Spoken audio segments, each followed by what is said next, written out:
Janice, or will you text Paul that we're doing the call?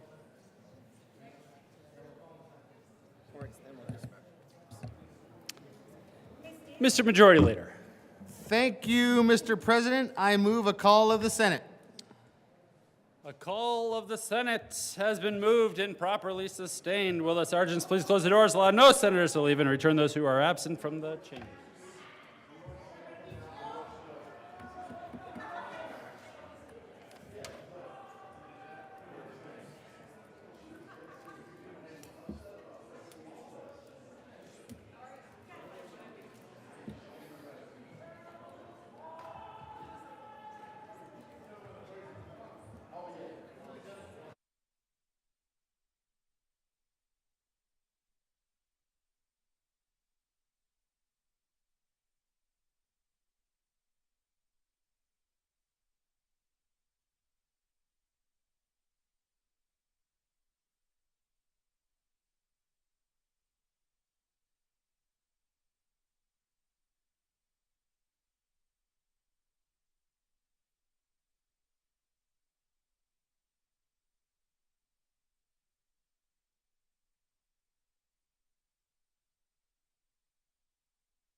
Thank you, Mr. President. I move the call be raised.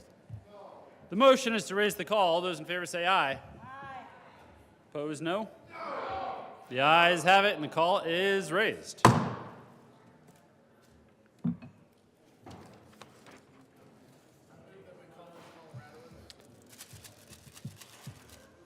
Senator Gonzalez. Thank you, Mr. President. I move we re-resolve into the Committee of the Whole for consideration of General Orders, second reading of bills. You have heard the motion. All those in favor say aye. Aye. Opposed, no? The ayes have it, and the Senate will re-resolve itself into the Committee of the Whole for the consideration of the General Orders, second reading of bills, and Senator Gonzalez will take the chair.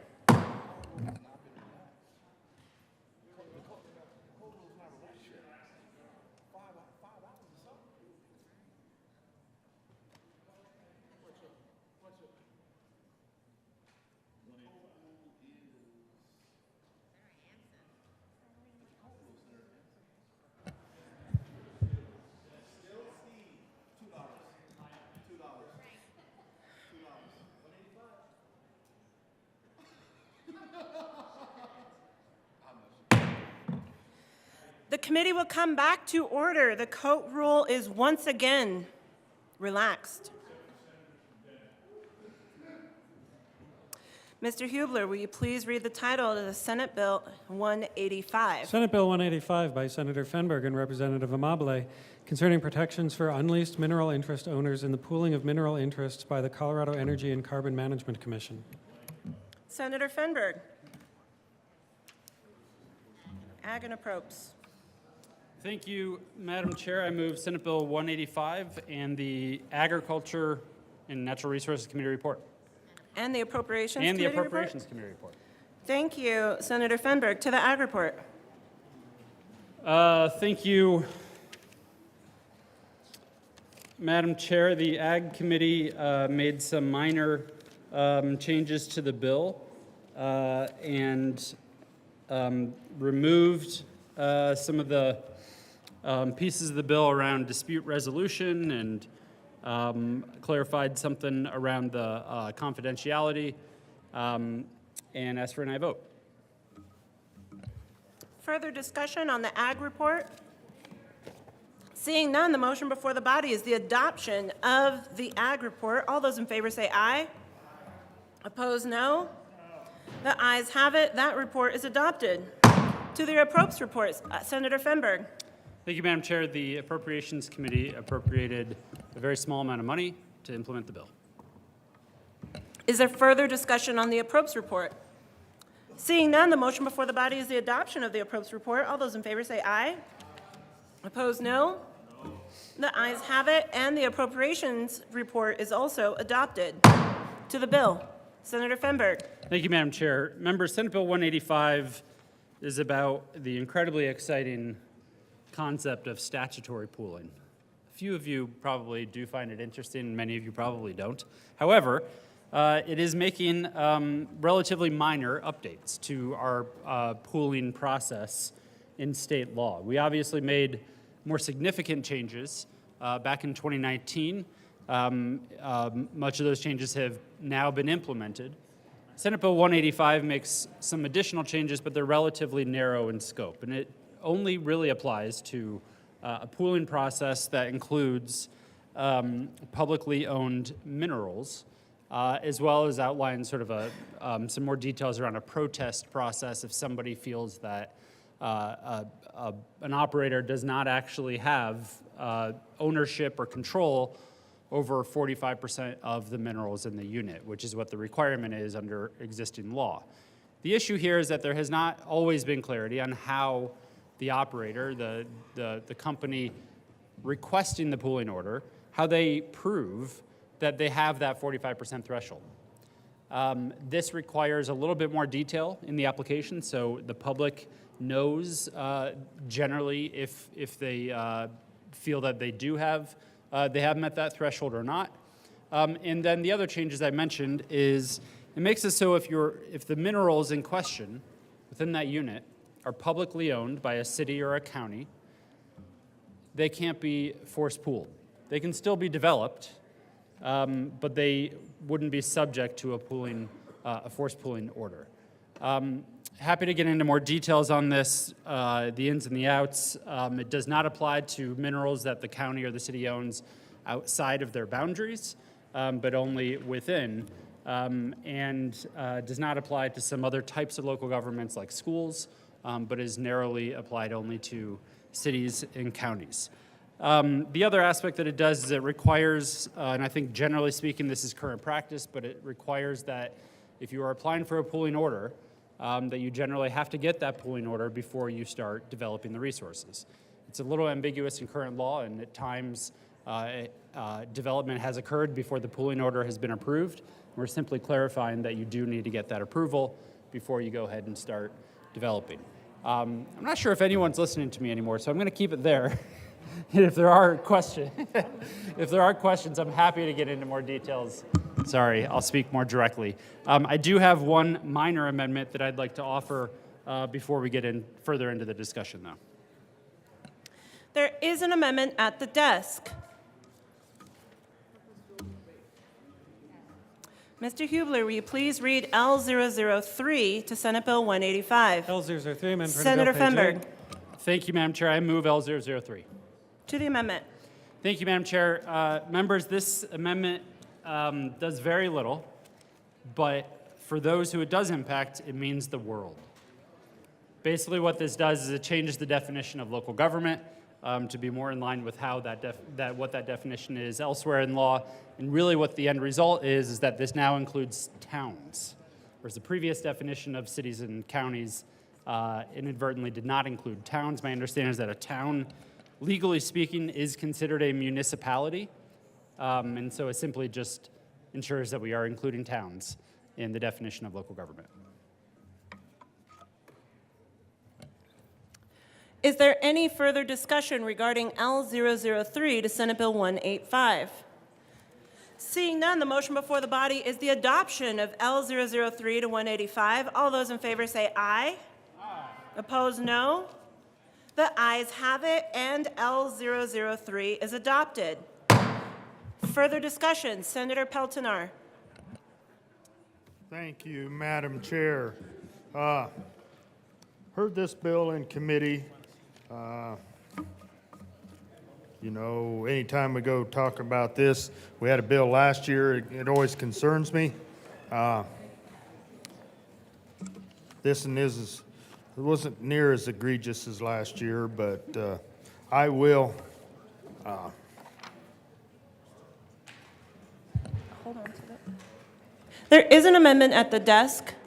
Mr. Hubler, will you please read L005 to 185? L005, amendment printed bill, page 6, line 14, strike 60, and Senator substitute 45. Peltonar. Thank you, Madam Chair. I move Amendment L005. To the amendment. Thank you. What this amendment does is whenever there is a protest, it's a real simple amendment, but right now in the bill, it's 60 days until the first hearing. For the commission that has been provided a notice. So this just changes it from 60 to 45 days. There's no need in all this hanging out there for as long as 60 days. So it's just to narrow it down to 45 days. Ask for an aye vote. Is there further discussion on L005? Senator Fenberg. Thank you, Madam Chair. This is a change that may be something that I could live with, but honestly, I would have to speak to folks at the commission and local governments to better understand why 60 was chosen in the first place and what the ramifications would be for reducing it down to 45. So I'm not ideologically opposed to this amendment, but I feel like I should check with folks because there may be. They all you talk to everybody? So at this time, I would ask for a no vote. I'll try to run this down and figure out how this would impact the process and maybe come back or do it on a cow or on thirds if it is indeed a friendly amendment. But for now, I would ask for a no vote on this amendment. Further discussion, Leader Lundin. Thank you very much. I think that this amendment, Amendment 5, is a good amendment. Certainly gives property owners a quicker turnaround, an acknowledgement and understanding what their property circumstance may be. And we all know that time is money in the world of enterprise, and understanding what the circumstances are a couple of weeks earlier could be material in some instances, would encourage, and I'm grateful that the bill sponsor said he's willing to run it to ground and find out about it. I just want to add one more voice, kind of trying to tip it over to 45. I think 45 is better than 60 when you're talking about individuals' access to knowledge about their property rights circumstance. Is there any further discussion regarding L005 to Senate Bill 185? Seeing none, the motion before the body is the adoption of L005. All those in favor say aye. Opposed, no. The ayes, the noes. The noes have it. L005 is lost. To the bill, Senator Pelton R. Thank you, Madam Chair. I will continue to try to make this bill a little bit better with another amendment. There's an amendment at the desk. Mr. Hubler, will you please read L006 to 185? L006. Senator amendment printed bill, Peltonar. Thank you, Madam Chair. I move Amendment L006. To the amendment. So what this amendment does, you know, we're asking the commission to do things fairly rapidly by 2025. And what this does is extends it on out to 2026. And, you know, there's a couple different pieces to it, but all it's doing is changing in the petition clause also to 2026, January 1st of 2026. So it's just, you know, it takes a while to do some of this, you know, to get the rules right and everything. So I think this should be a good, friendly amendment. I ask for an aye vote. Further discussion, Senator Fenberg. Thank you, Madam Chair. I ask for a no vote on this. It won't take much time to do the rulemaking because actually there is no rulemaking in the bill. There was upon introduction, and it was clarified that they didn't need rulemaking authority, so we actually removed it. So they think that the current system and process can easily account for this small change, and that they don't need to do additional rulemaking. So I don't think they need 2 years to implement it, and would ask for a no vote on this amendment. Any further discussion on L006? Seeing none, the motion before the body is the adoption of L006 to 185. All those in favor say aye. Aye. Opposed, no. The noes have it. L006 is lost. To the bill, Senator Peltonar. One more try. This is really a good amendment. Mr. Hubler, will you please read L007 to 185? L007. Senator Bill. Peltonar. Thank you, Madam Chair. I move Amendment L007. To the amendment. So what this does is strikes on page 5 from 8 to 18. There's some stuff that's pretty cumbersome in there, and all we really want to do, you know, is just basically have a memorandum here. It's a good amendment. Senator Fenberg. Thank you, Mr. Chair. That was pretty convincing. I almost got there. However, it removes the requirement that the applicant provides information to back up that they have 45%, which is kind of a big point of running the bill. So I would ask for a no vote. I think if there are specific pieces of the information that folks would not want to have in this affidavit, I would entertain that, but to simply strike all of the information that would be in the affidavit, I think would gut the intent behind that section of the bill, and ask for a no vote. Is there any further discussion on L007 to 185? Seeing none, the motion before the body is the adoption of L007 to 185. All those in favor say aye. Aye. Opposed, no. No. The noes have it. L007 is lost. To the bill, Senator Marchman. Thank you, Madam Chair, and thank you to the bill sponsor and the almost other co-prime bill sponsor from South Peltonia for running this bill. This bill is important to one of the counties I represent, Boulder County. And so the problem is that many local governments own mineral rights purchased with public funds, and the mineral rights or the lands above them may be covered by rules or laws that prevent them from being developed without consent of the local government or its constituents. And that's the scenario that my county has struggled with over the years. Our open space charter adopted by our voters prohibits the development of any mineral rights that the county may purchase through open space real estate transaction. So current forced pooling law requires us to develop these minerals and puts the county in a compromised legal space with our residents. Under current law, oil and gas operators must own or control control 40% of the mineral rights within any drilling unit in which they want to pool others' minerals, but the law does not require the operators submit proper evidence of their proportion of ownership or control. Operators are going to have to prove that they own or control the 45% of minerals within a drilling unit rather than the current honor system approach. And then finally, the current rules allow operators to drill an owner's mineral rights first and seek a pooling order afterwards, so they can drill without consent. This will ensure that no drilling is allowed until CEMC approves the forced pooling order. I'm in strong support of SB 185 for local decision-making in my county, and I'd urge an aye vote. Is there any further discussion? Senator Fenberg. Thank you, Madam Chair. Members, I just want to quickly say how much I appreciated the stakeholding process on this bill and all of the different folks who really would prefer that this bill never come to light.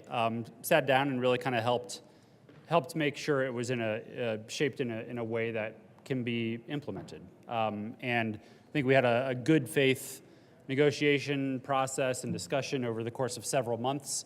Local government operators, folks in the trades, mineral rights owners, and really genuinely appreciate them coming to the table and having that conversation and helping us get to a place where the bill can be reasonably implemented, not have major impacts on the industry, but still protect mineral interest owners, especially those mineral interests that are owned by the people, by local government. So just wanted to put that out there, but thank you, Madam Chair, and ask for an aye vote. Is there any further discussion regarding Senate Bill 185? Seeing none, the motion before the body is the adoption of Senate Bill 185. All those in favor say aye. Aye. Opposed, no. The ayes have it, and Senate Bill 185 is adopted. Majority Leader Rodriguez. Thank you, Madam Chair. I move we proceed out of order to take up SCR 001. The motion is to proceed out of order for Senate Senate SCR 001. All those in favor say aye. Aye. Opposed, no. The ayes have it, and we will proceed out of order. Would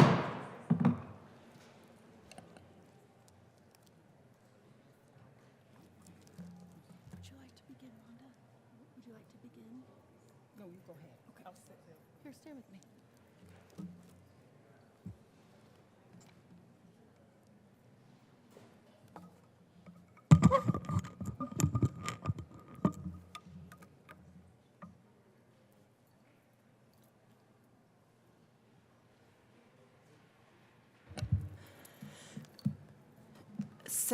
Mr. Hubler, will you please read the title to SCR 001?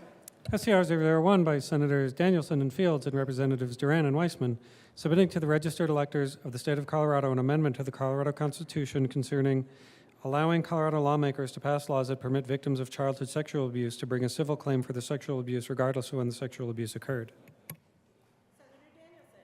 Thank you, Madam Chair. I move Senate Concurrent Resolution 24-001. To the bill. Senator Danielson. Thank you, Madam Chair. Thank you, members. As you know, we introduced SCR 1, the Child Sex Abuse Accountability Amendment, many weeks ago, and I am so proud to stand here today with the community behind it, alongside my co-prime, to discuss it here on the floor of the Senate. The Child Sex Abuse Accountability Act, or amendment, is a very simple and straightforward measure. When it passes, SCR 1 will put to the vote of the people a very simple question. Should we be able to pass a law that allows survivors of childhood sexual abuse to pursue a claim against those abusers, regardless of when the abuse happened? That's it. That's all that this bill does. A yes vote will send to the ballot a question that it is extremely easy for the vast majority of Coloradans to answer. Should child sex abuse victims have the right to pursue a claim against their abusers? Colorado voters have made themselves clear. They strongly support the right for child sexual abuse victims to find justice, no matter when the abuse occurred. And they want to vote on it. In a recent poll, 84% of Coloradans across the state support SCR 1. And if you look at the different parts of the state, the popularity increases. In the 3rd Congressional District, for example, 86% support. A no vote on this measure is equally clear. A no vote on SCR 1 denies the right of the people to have a say. A no vote on SCR 1 denies the voter the right to decide. But a no vote goes much further than that. If we in the Senate fail to pass this amendment, many victims of child sexual abuse, survivors of and victims of human trafficking have no path forward to pursue a claim against those who are responsible for that abuse. Worse, since these abusers can't be held accountable, they also can't be removed from their current position. Those abusers are still in the system, still teaching and coaching and preaching, providing medical care, providing transportation for events, mentoring, overseeing youth activities. Basically, all of the things that you and your constituents currently depend on for the well-being of your kids, your grandkids, your nieces, your nephews, your young friends, your neighbors. This is part of what is so troublesome. So for my part, I've taught my 6-year-old daughter to respect her teachers as figures of authority, as their elders, as individuals who have invested their careers in the well-being of our youth. You respect what they say, you listen, you do what they say. They're here to help and teach you. How terrifying is it then to think that an individual would manipulate those young hearts and minds, vulnerable as they are? And take that respect that's been instilled in them, that admiration, and turn around and inflict the most unthinkable, traumatic abuse on the kids. Until we change that small provision in the state's constitution that prohibits it, the legislature cannot pass any law that allows survivors to hold their abusers accountable for past abuse. They cannot identify their abusers publicly and pursue their justice. Further, we cannot pass a law that allows them to remove those predators from the system. For many survivors, it is illegal to pursue a claim against their abuser or the institution that covered up that abuse, that enabled that abuse. This specific carve-out is both warranted and necessary. The people of Colorado deserve the chance to exercise their constitutional power of amendment. Creating this narrow carve-out to the Constitution's 1876 text is good policy.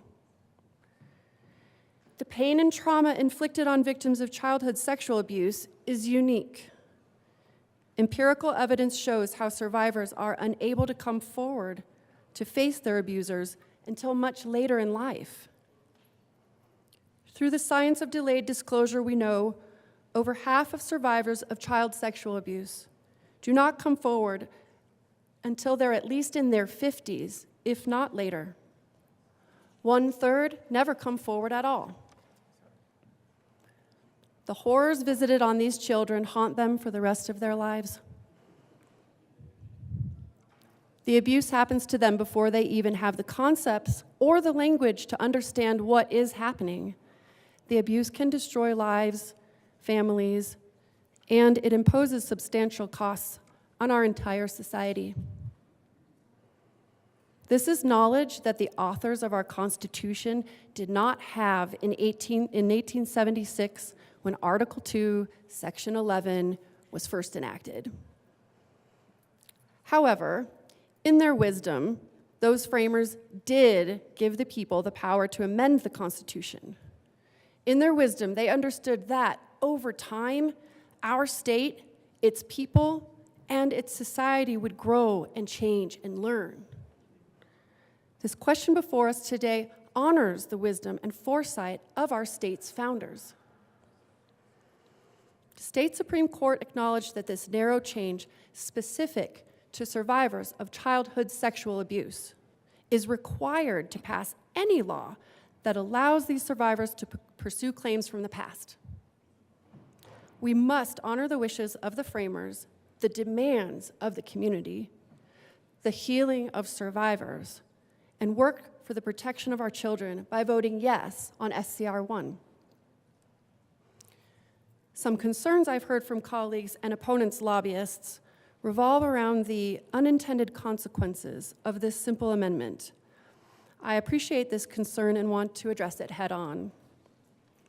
The argument is that the passage of this amendment will have effects that we cannot anticipate, despite our good intentions, that are harmful. The argument that we should refuse the decades-long call to action to address a real, demonstrable, tangible evil by invoking the specter of any variety of mysterious, undefinable, and unknowable abstractions isn't just unpersuasive, it's offensive to my friends and neighbors across the state.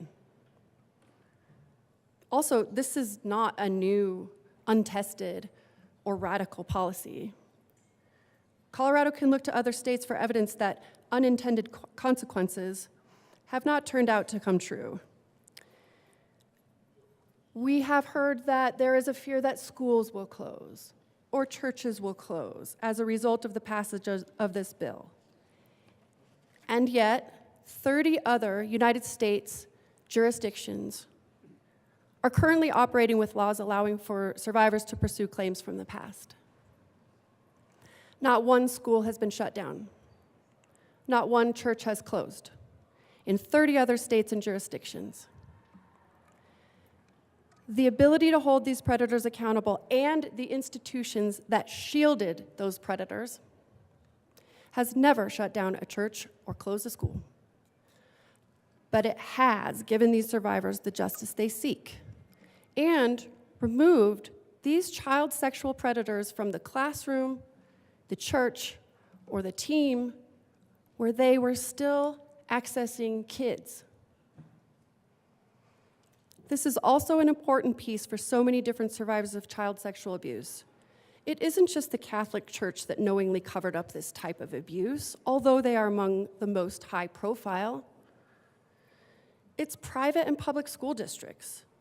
It's youth sports leagues, organizations like USA Gymnastics, and other elite athletic organizations.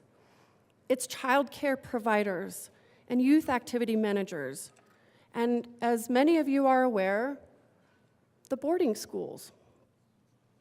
Joining our enormous coalition of supporters are both of the Ute nations in Colorado.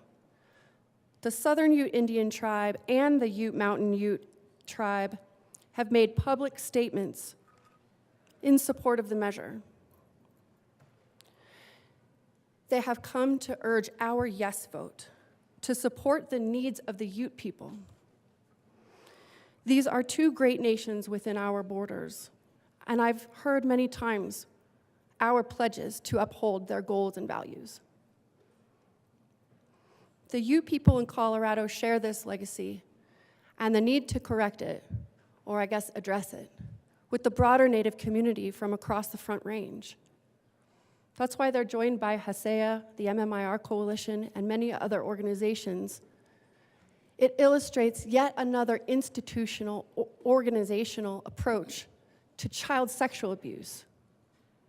We cannot begin to hold them accountable for what they did if we don't take this small step today and vote yes.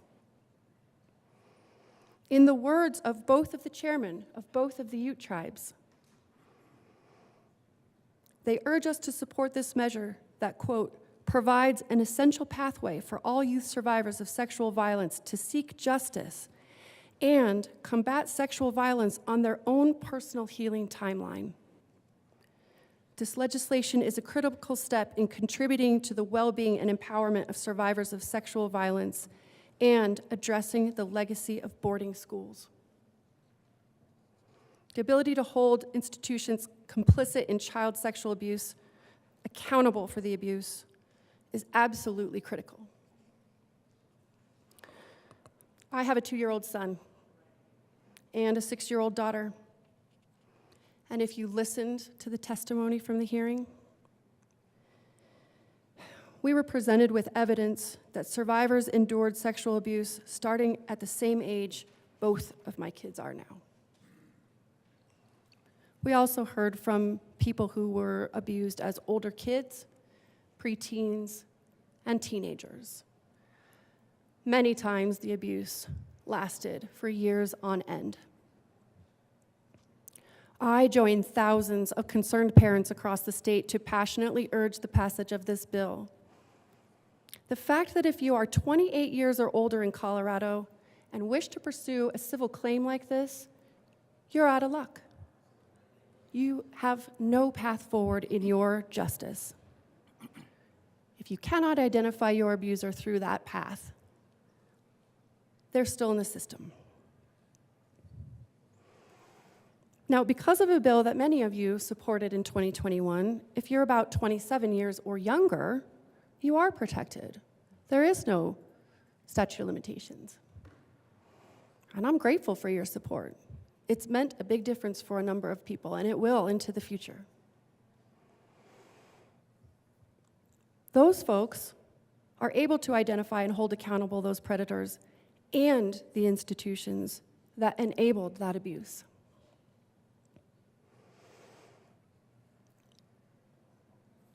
Remember, 1 in 5 girls and 1 in 13 boys will be sexually abused before their 18th birthday. And remember, please, that the average age a survivor of child sexual abuse comes forward is 52. 52. Far beyond their 28 years that I described earlier. Let's take this first small step to address this injustice, to protect our kids. I know this morning when I let my kids go, I held them extra, extra tight. I know what's on the line.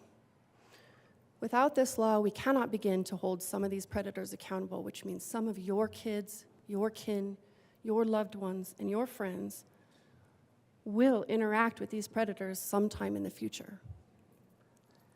Let's stand together, regardless of party, to put this to a vote of the people. Let the people have their say. Let the people have their vote. Please don't deny the voters of our great state the opportunity to decide. Should we be able to legislate to allow victims of childhood sexual abuse the right to hold their abusers accountable regardless of when that abuse happened?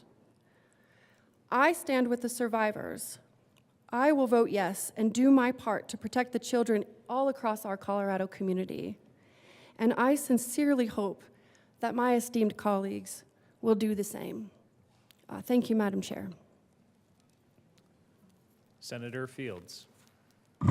Thank you, Mr. Chair. And I stand in strong support of SCR 001. I want to thank my co-prime sponsor, she was the lead sponsor on this bill. And she has been laboring in the trenches to make sure that we all do the right thing by protecting our kids. She said it all. Let Colorado voters have the final say. Basically, what this bill will do, it will permit victims of child sexual abuse to bring a civil claim for the sexual abuse that happened to them, regardless of when the abuse occurred. Regardless when it happened. No statute of limitations. Right now, the statute does have a current statute of limitation. It's 6 years. 6 years is not long enough. When you're a child, let's say you were abused when you're 6 or 5, and you depend on whatever's going on in that household. It could be your uncle, it could be the next door neighbor. And as a young child, you might not have the intellectual ability, the age to be able to describe what's going on. You may not even know what sexual abuse looks like until you become an adult. And you heard the senator say that sometimes they don't recognize it. The child sexual assault victim, the survivor, may not recognize it until they're 52 years old. And our current statute of limitation is like a whiteboard. You just wipe it away. After 6 years, we're just going to wipe it away. But that survivor, that victim, is living with that trauma every single day. I heard someone say once that, well, the evidence will be stale, or the evidence will be antique. It's not going to be relevant. Will we have witnesses? Will we know how we can prosecute? Well, I can tell you that a survivor lives with that trauma every single day. And it doesn't go away after 6 years. They live with that trauma. The fear may be not telling, because if I do tell, where am I going to live? Who's going to feed me? Let's say it happens at a church. How do I let somebody know that it was the priest or the minister or the pastor? When you are sexually abused, sometimes it's over time. Because these people groom. The people that do this, these abusers, they manipulate children. This bill is about protecting children from abusers. I don't know what side you're on or who you're trying to protect. But I want to protect every single child from any experience of abuse. I've heard the stories. You may have heard some of them as well. But the stories that we heard in committee, many of these victims have a high sense of shame, even though it wasn't their fault at all. They still carry around a sense of shame. And yet, we have a statute that does not give them an opportunity to seek justice. This is what this bill will do.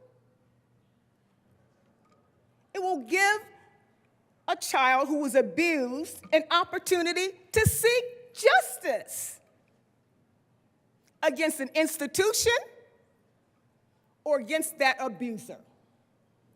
Why should they get away with it after 6 years? Why should they get away at all? It takes courage to be able to finally tell someone that I was abused, and it was daddy or whoever. And then sometimes when you tell, you're not believed. This is basically what the statute says right now. We won't believe you after 6 years. And when you're a child, have you ever been told to keep a secret?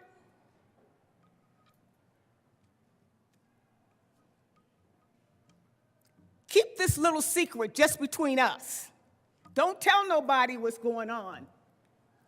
Because if you do, there's going to be consequences. So you have these children who are abused with now having to suffocate and swallow that secret. It's unfair, but they're being manipulated by an abuser because they do it in the shadows of darkness. They don't want to be exposed. They don't want that Boy Scout coach or leader or track coach or teacher or principal or whoever. They all want to keep the secret. And the child has to live with that secret.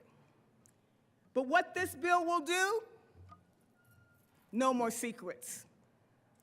We're going to pull up the carpet, and we're going to look under the carpet, and we're going to sweep out the dirt, and we're going to sweep out that secret.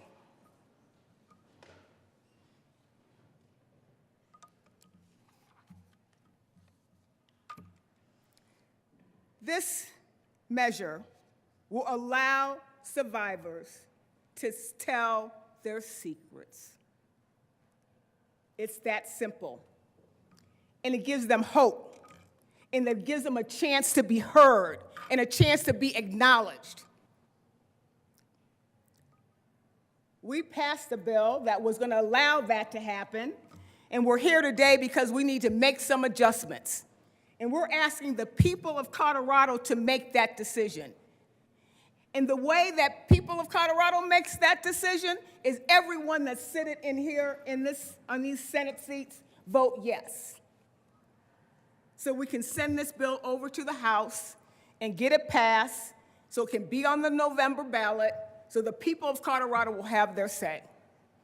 I think I heard the senator say 84% of the people want this opportunity for their kids.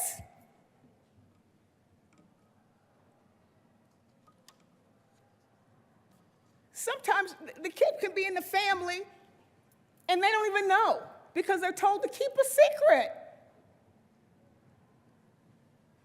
I'm asking you to be on the side of the survivors in this. And I'm going to be really, really surprised if there's any pushback for allowing sexual assault survivors to bring a civil claim, no matter how long it is or when the abuse happened. We need to let voters have their final say, have the final say on this bill. And there are reasons why survivors delay exposing their abusers. And you can research it. It's well documented and it's well known. It could be because of age, it could be because of gender, it could be for fear or shame, norms, dysfunctional families, whatever it is. But I'm asking you today, members, to let Colorado voters have the final say on SCR 001. Further discussion on the resolution. Mr. Minority Leader. Thank you, Mr. Chair. With respect to the sponsors and their able advocacy and on behalf of the people for whom they advocate, we stand together united in a principled condemnation of those who would perpetrate crimes against children, especially those who would perpetrate sex crimes against children.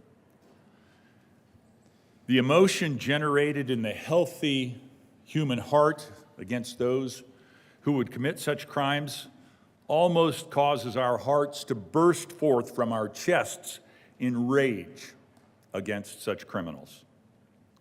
It is natural to seek vengeance against such criminals. The law now provides for unlimited pursuit of such criminals looking forward and backward under the criminal statutes.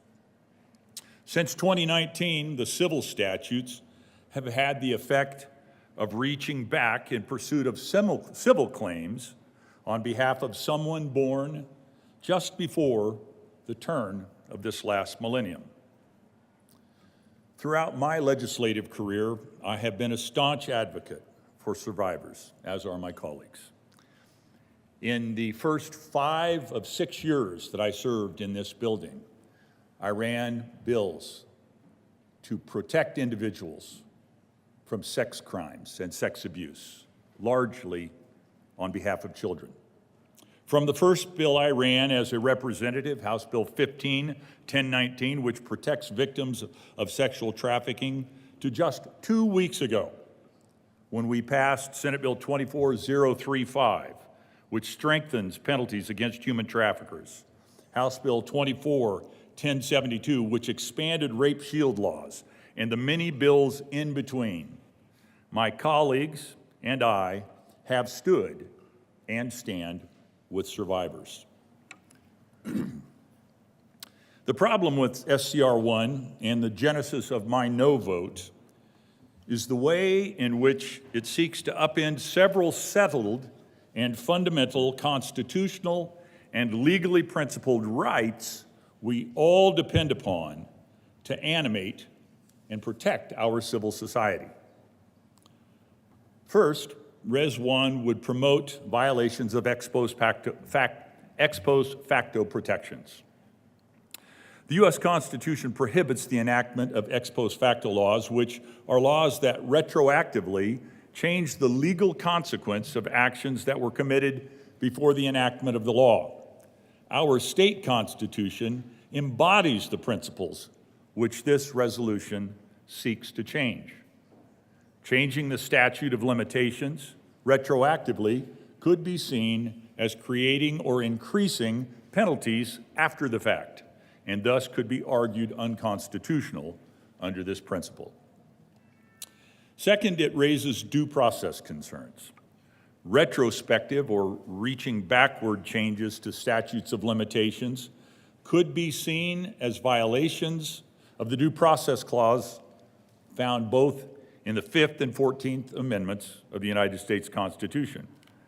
These clauses protect against arbitrary denial of life, liberty, or property by the government outside the sanction of law. Altering the statute of limitations after the fact could be viewed as an arbitrary change to legal rights. Res 1 would also upend the principle of legal certainty and reliance. One of the foundations of the legal system is the principle of legal certainty, which allows individuals to rely on the law as it is written at the time actions are taken. Retroactively extending or eliminating statutes of limitation disrupts this reliance, potentially undermining trust in the legal system's stability and predictability. Res 1 would cancel the principle of finality of litigation. Statutes of limitations provide for the finality of litigation, meaning that once the time limit to bring suit is passed, the parties can move forward without the continued threat of legal action. Retroactively altering these statutes can disrupt that finality. Finally, Res 1, in its emotional desire, which we all share, to reach far backwards may lead to increases in the miscarriage of justice or potential miscarriages of justice, especially for institutions that may have had absolutely nothing to do with the crimes which we all find so offensive. As time passes, evidence can deteriorate, memories can fade, and witnesses may no longer be available, potentially leading to miscarriages of justice. Extending statutes of limitations could increase the risk of settlements because it would be too risky legally to rely on a defense placed on less reliable or incomplete evidence. I do not take this vote lightly. In some ways, it's the hardest vote of my legislative career. My heart breaks for those who were so horribly and wrongly injured. And my vote is cast in defense of the constitutional and legal principles each and every one of us, and future generations as well, rely on in protection of our civil society. Thank you, Mr. Chair. Senator Danielson. Thank you, Mr. Chair. If the Constitution of the state of Colorado prohibits this body from enacting laws to protect kids from sexual predators, we need to change it. I don't know anyone outside of this building that doesn't agree with me on that. In terms of memories fading that would lead to a miscarriage of justice, I would again remind my esteemed colleagues of the testimony that we've heard in hearings, not just this legislative session, but for 40 years. That's how long survivors have been coming to the Colorado State Capitol, begging us to do something to protect them from predators and to bring those victims justice. 40 years. They've been coming to ask us to do. Not even this. This is the thing we need to pass in order to legislate what they ask. Since some might not have been able to go back and listen to the testimony or weren't present during the committee, I'm just going to remind you of it today.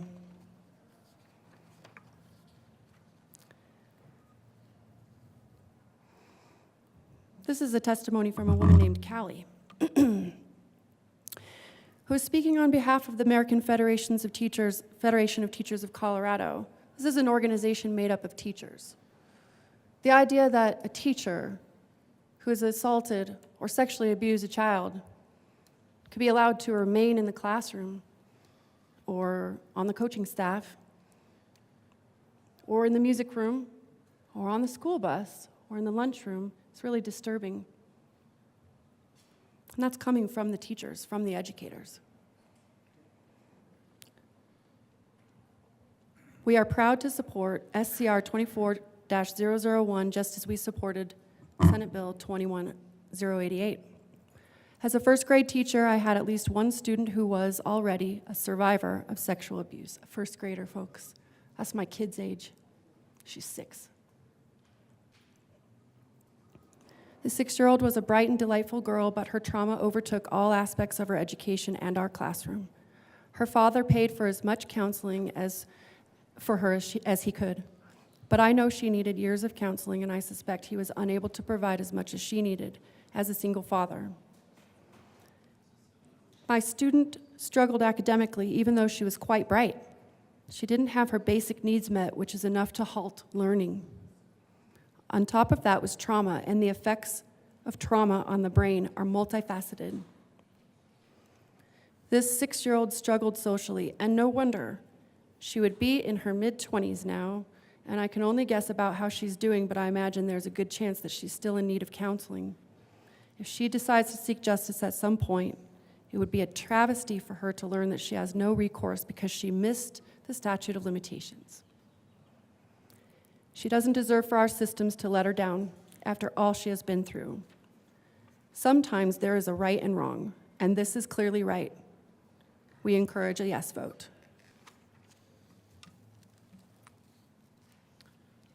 Senator Marchman. Thank you, Mr. Chair. I rise in strong support of SCR 001. When our Constitution was created, the framers did not know the epidemic of child sex abuse that exists now. They didn't know about trauma or delayed disclosure.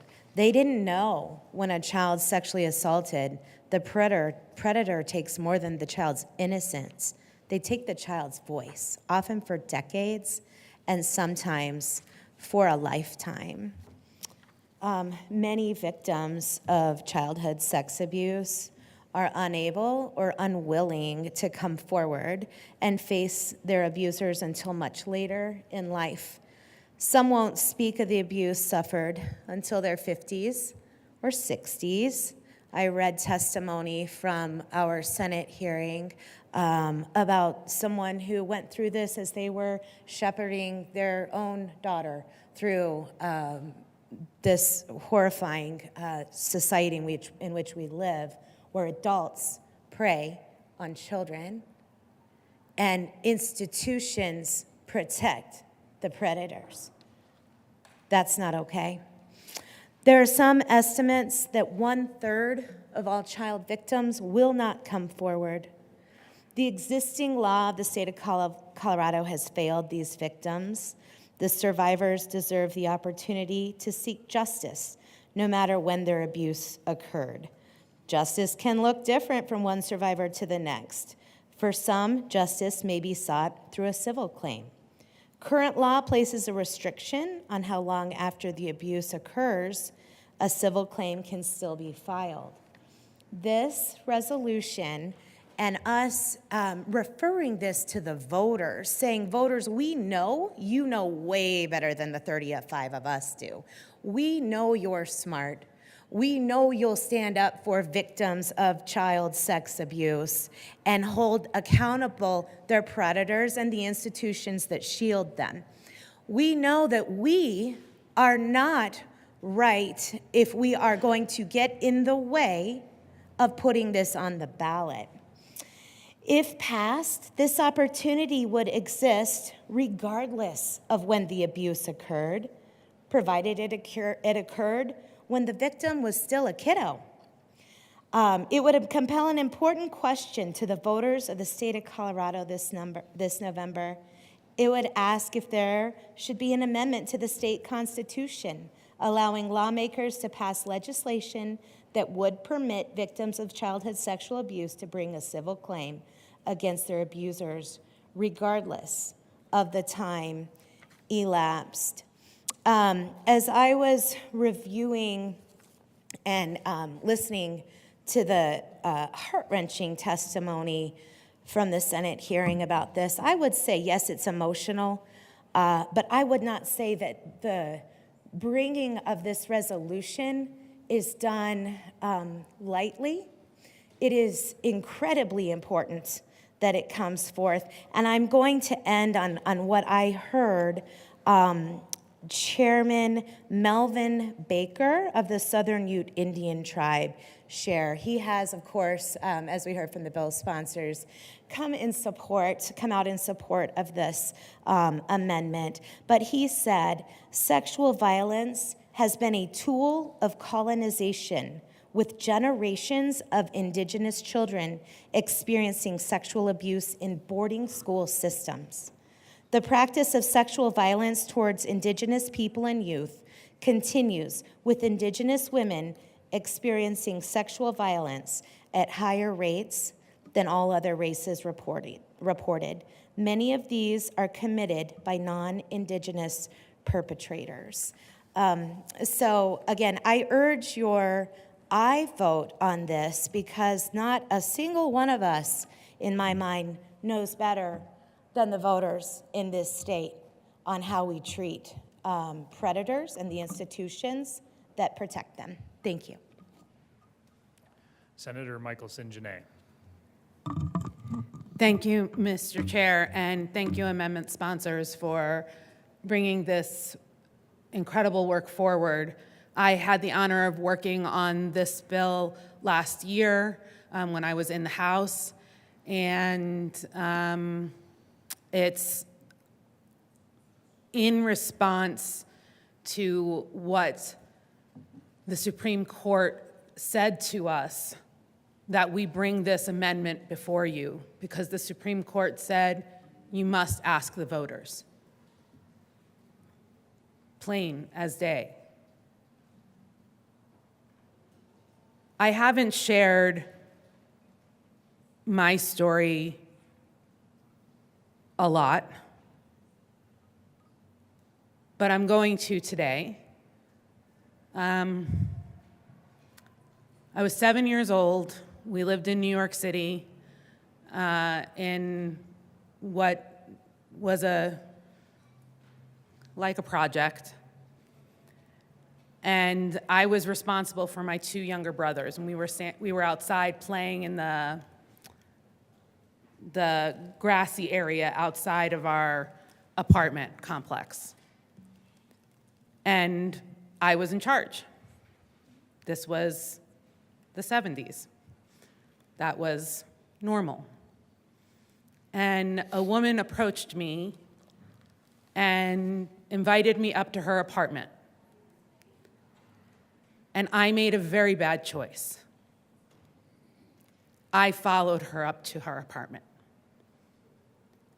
And she seemed to know where I lived because her apartment was the same number as my apartment, but in a different building. And she said, "Come, you'll see, it's the same apartment." I went up with her, and she violated me. I don't think I need to go into intense detail because it does nothing but trigger everybody else. And I'm just here to tell you that it was 1979, and I remember every minute. What was worse was when I went back downstairs to get my brothers to go home, they were gone. And we didn't know where they went. They were 4 and 3 at the time. And I had left them there. So my mother called the police, and somehow through the machinations of the time, there were no cell phones, there were no things like this. We found my brothers, and they were in somebody else's apartment. To my knowledge, nothing happened to my brothers that day, but I never told my mother what happened to me, because what happened to me was I left my brothers to disappear that day. I wish I could say that was the only time this happened to me, but when I was 14, I made another wrong choice. I went with the brother of one of my school friends to the Halloween dance. I was 14 years old and I had no experience with boys. I grew up in a very, very religious home, and he's devastatingly cute, and I'm just following along. And he asked me to do things in that moment that I still have physical reactions to that make me ill, because I didn't know how to push him away. No matter how many times I said no, he said yes, and I succumbed. I would just never see him again. That he would never come around the school again, that he would never bother me again. But nothing ever happened to him. Nothing. Under this law,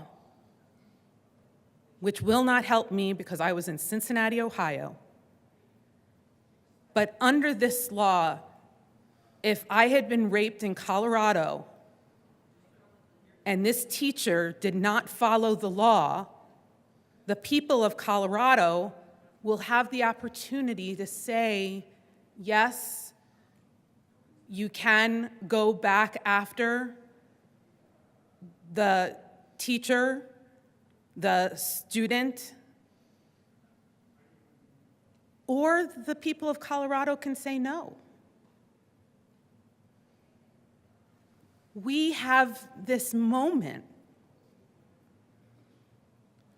where the bill sponsors are following the words of the Supreme Court. They said, go to the voters. And we would like to go to the voters. I'm asking you as a member and a colleague to please consider your vote here, because the life you are changing is someone like me.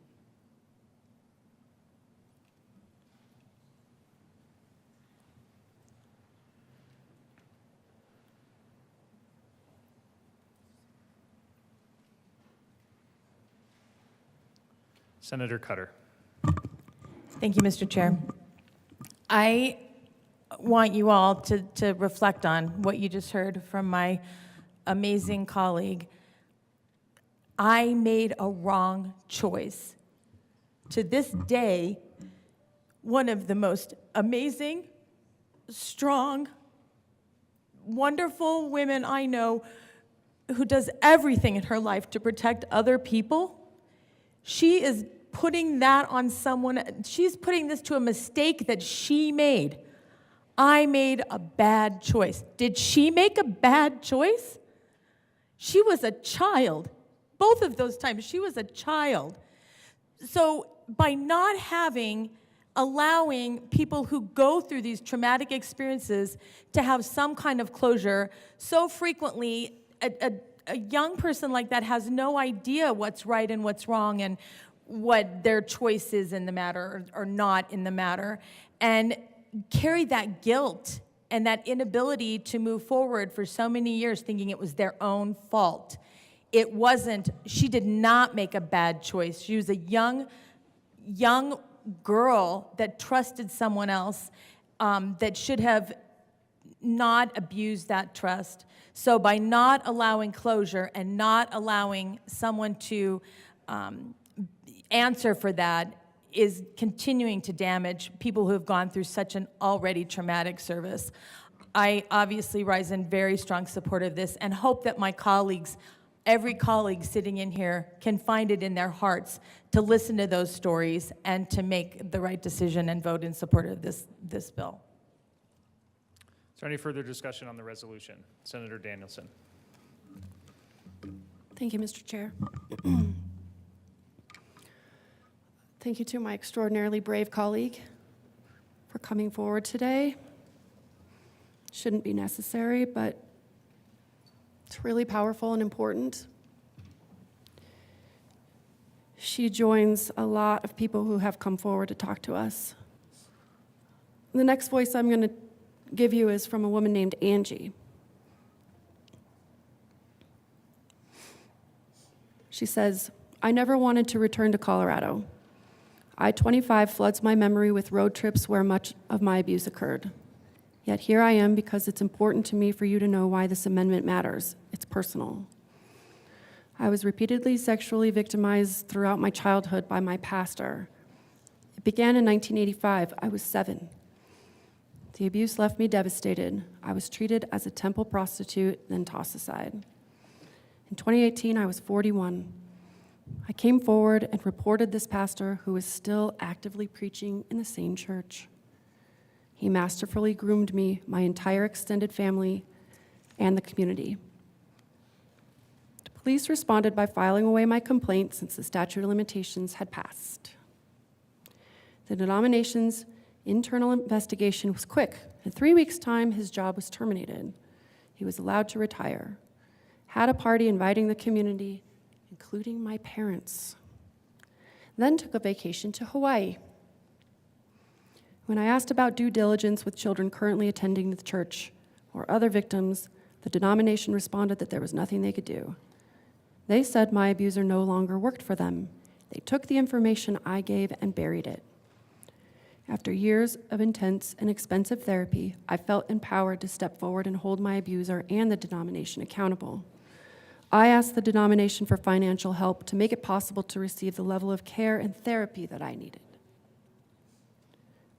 They responded with an offer of a $5,000 donation in exchange for a non-disclosure agreement, stripping me of my power, silencing my voice.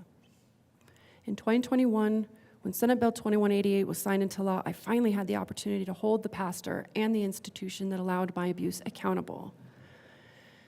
But that hope of justice was dashed almost 18 months later. I felt re-traumatized, my power and voice once again taken. It's 2024. I'm 46 years old. It's time to use my voice and urge you to hold people accountable for their actions, especially for the abuse of children who struggle for a lifetime to work through their wounds and heal. This amendment will finally shift the imbalance of power. It matters to all of us. I remind this body about her testimony, and I'm going to continue to read more, because it is a common argument that I've heard that somehow it's acceptable, the idea that these survivors would have fuzzy memories or make false claims. We went through hours and hours and hours of testimony from people who were in their middle age who did not have fuzzy memories, who described in detail the type of abuse that you don't want to hear happening to anyone, let alone your kids. Do you think really that it's possible to have a fuzzy memory about some of the things that have been described in this room today? I believe them. Also, keep in mind, you still have to come to the judge with a case. You got to have evidence. You have to be able to prove it. The problem with our law is, unless we pass this amendment to the Constitution, we can't even provide that basic level of protection.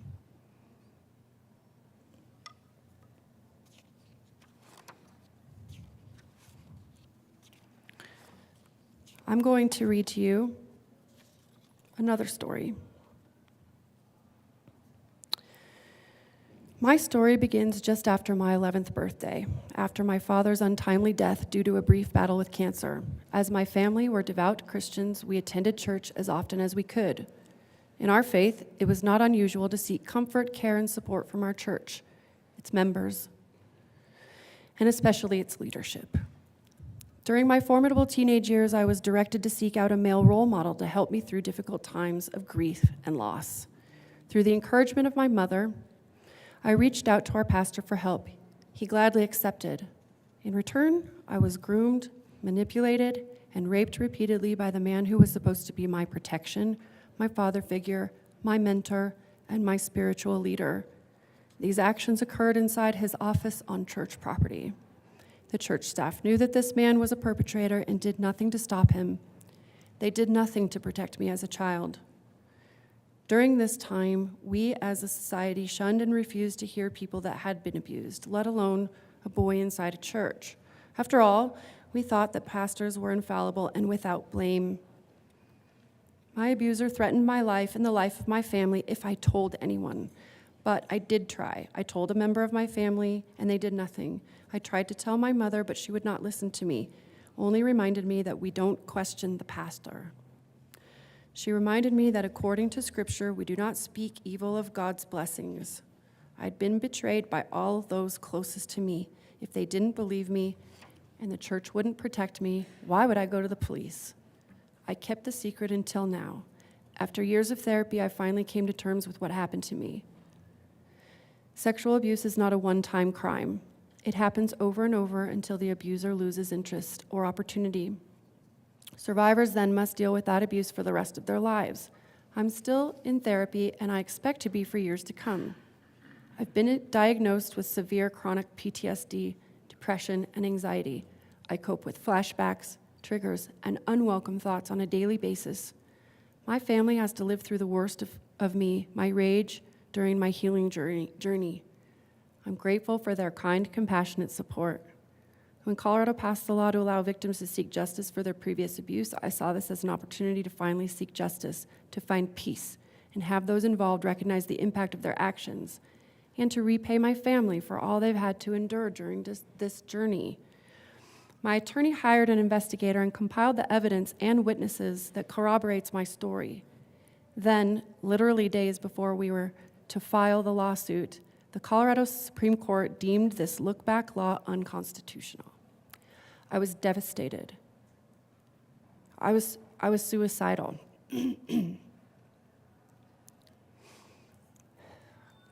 I implore you to move forward in changing the Colorado Constitution to right the wrongs bestowed on me and all victims of sexual abuse. I implore you to understand that going to the authorities at the time of the abuse is not reasonable or safe in most situations. I implore you to restore the faith in our systems, not just for me, but for all survivors, but most of all, for my family. And this, again, is a man in his middle age. I don't believe that he, like every single victim we heard from, has any kind of a foggy memory. And as we heard over and over and over again, these survivors worked to compile the evidence that they needed to present to make their case, to make their claim. You can't do anything like that without the evidence.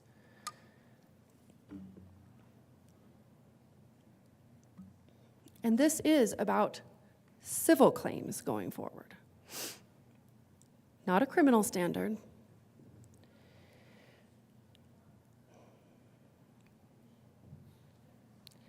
I want to also remind folks about the need for civil claims.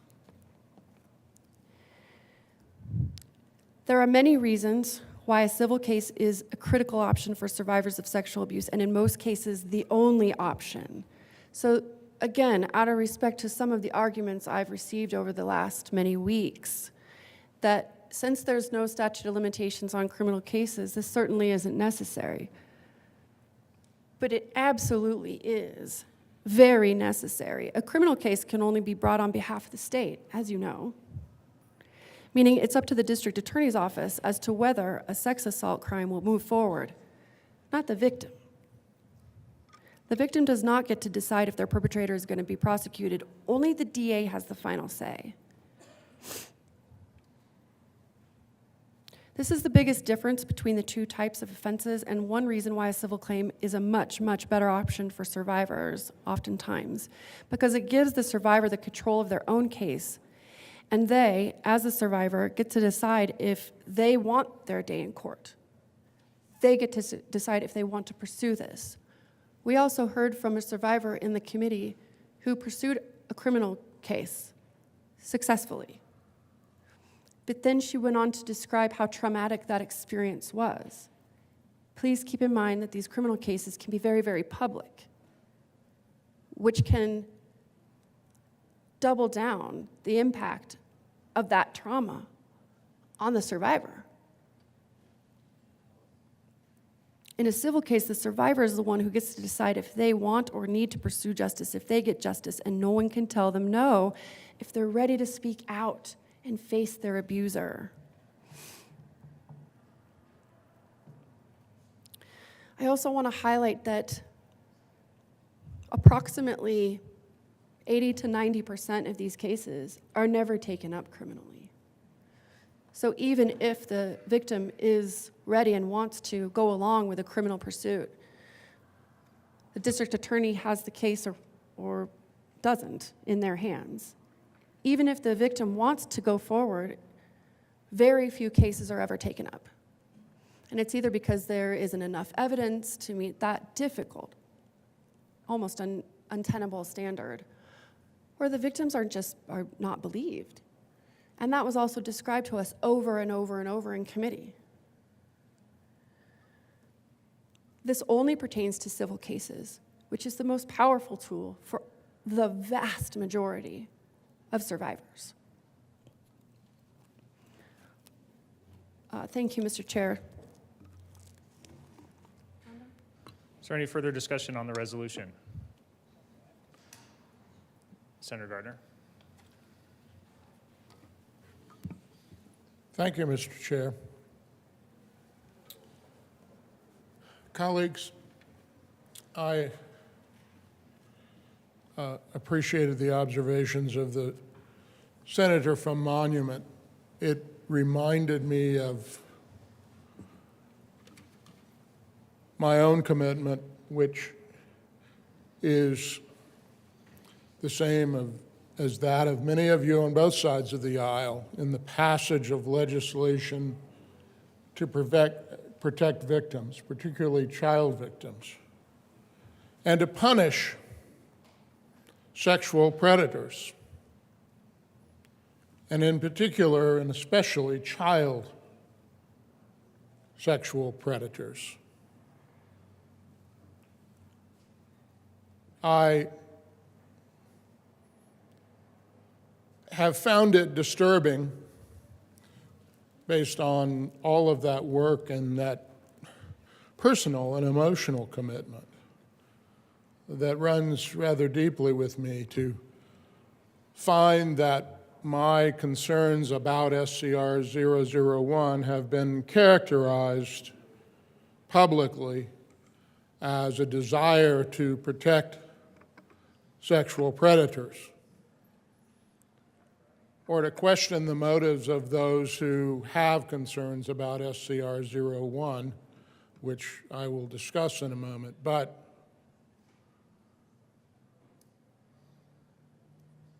to question the motives of colleagues inside this chamber, do that questioning in the chamber or outside this chamber, is, in my mind, beneath the dignity of this chamber. Let me say, I believe that the supporters of SCR 001 are sincere, dedicated, and firmly believe that the passage of SCR 1 and its eventual adoption by the people of Colorado is the right policy. I have no doubt of that belief and of their good faith in that belief.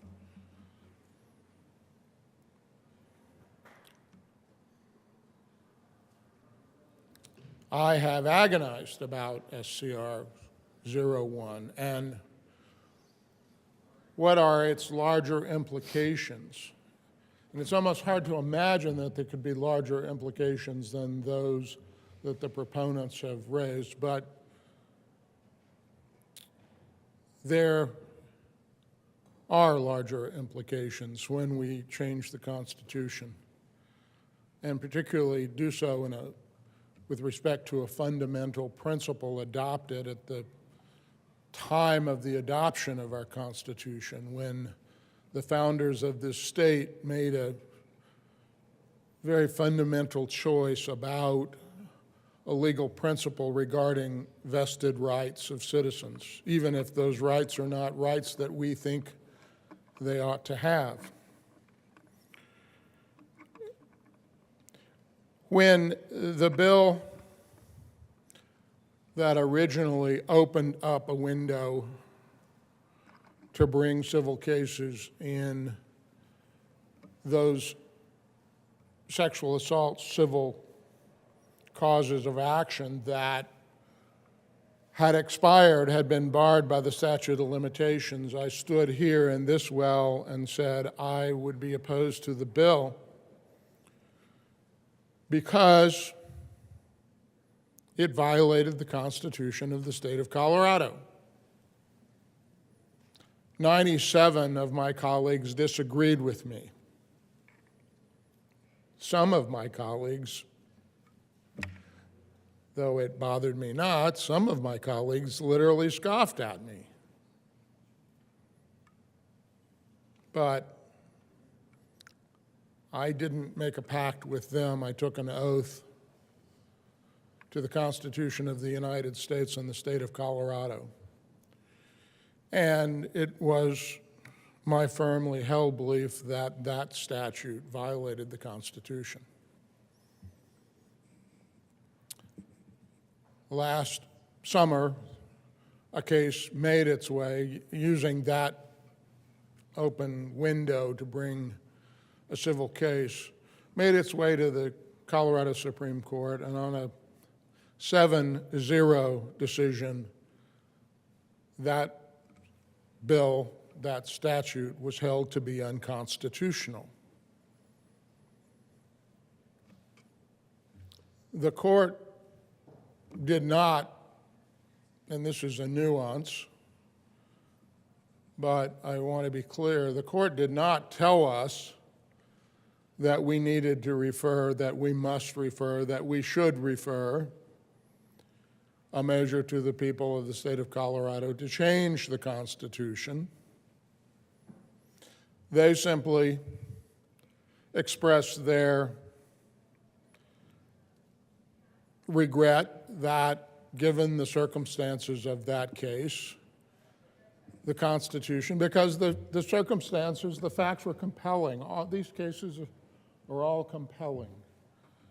Unless you think I don't know how compelling they are, there are those among you who are victims, and there are also those among you, including myself, who have had the experience of sitting with a victim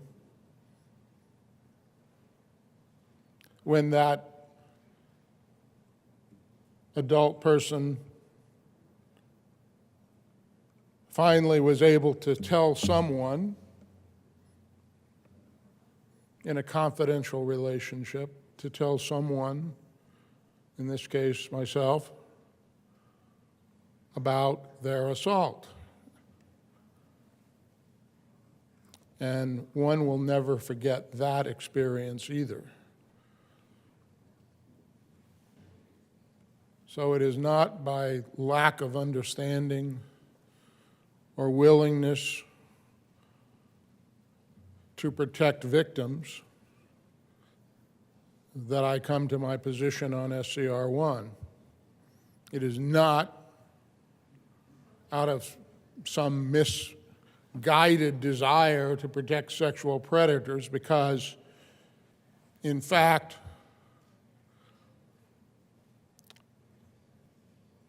I have done as much as anyone to keep sexual predators in prison and out of our communities where they could do further harm.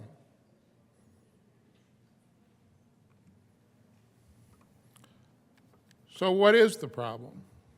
Why do you have a problem, Senator?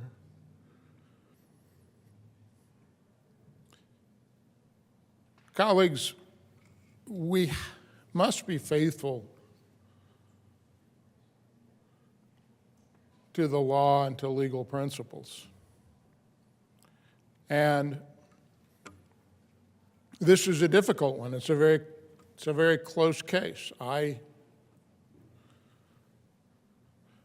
unlike many of you, don't wake up, I don't fall asleep at night, and I don't wake up every morning certain I did the right thing the day before. I believe I did. I try to do it. I endeavor to do so. But if you're able to come here and serve, make all of your votes and walk away and know that you did the right thing every last time, then I worry for you.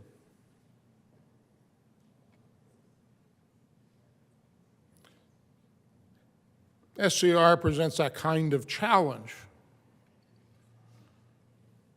Each and every one of us, I believe, wants to ensure that victims receive justice. But justice requires clarity of thought as well. And let's be clear about some things. We have already, for current victims, extended the statute of limitations indefinitely. And if the statute of limitations had not run on the perpetrator of the assault against a person in 2022, that runs forever. It's not closed on the day that we passed the prior bill extending it, and it goes forever. Well, why not extend those that are extinguished forever?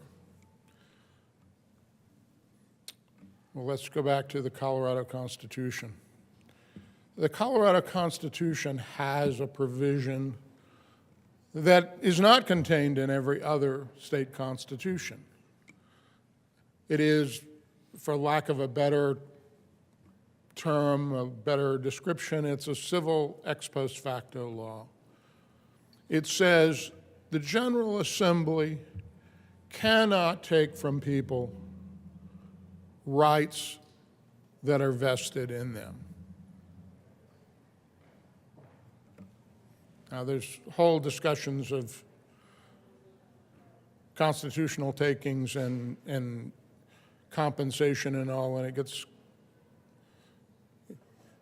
nuanced at that point. But the reality is we cannot, by a statute ourselves, say we're going to take a citizen's legal rights from them, that citizen.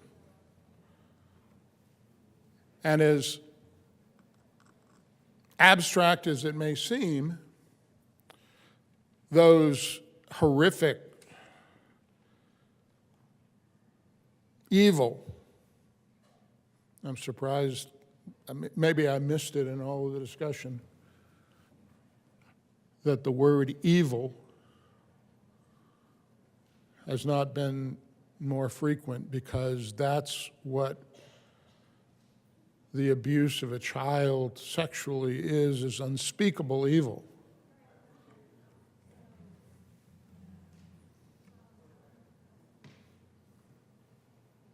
Our law provided that after reaching the age of majority, victims had a certain amount of time to bring their case. Was it adequate? I think we've decided that past law was inadequate because we've changed the law and made an indefinite statute, something almost unprecedented in my time as an attorney, an indefinite statute of limitations, except for murder in the criminal context. So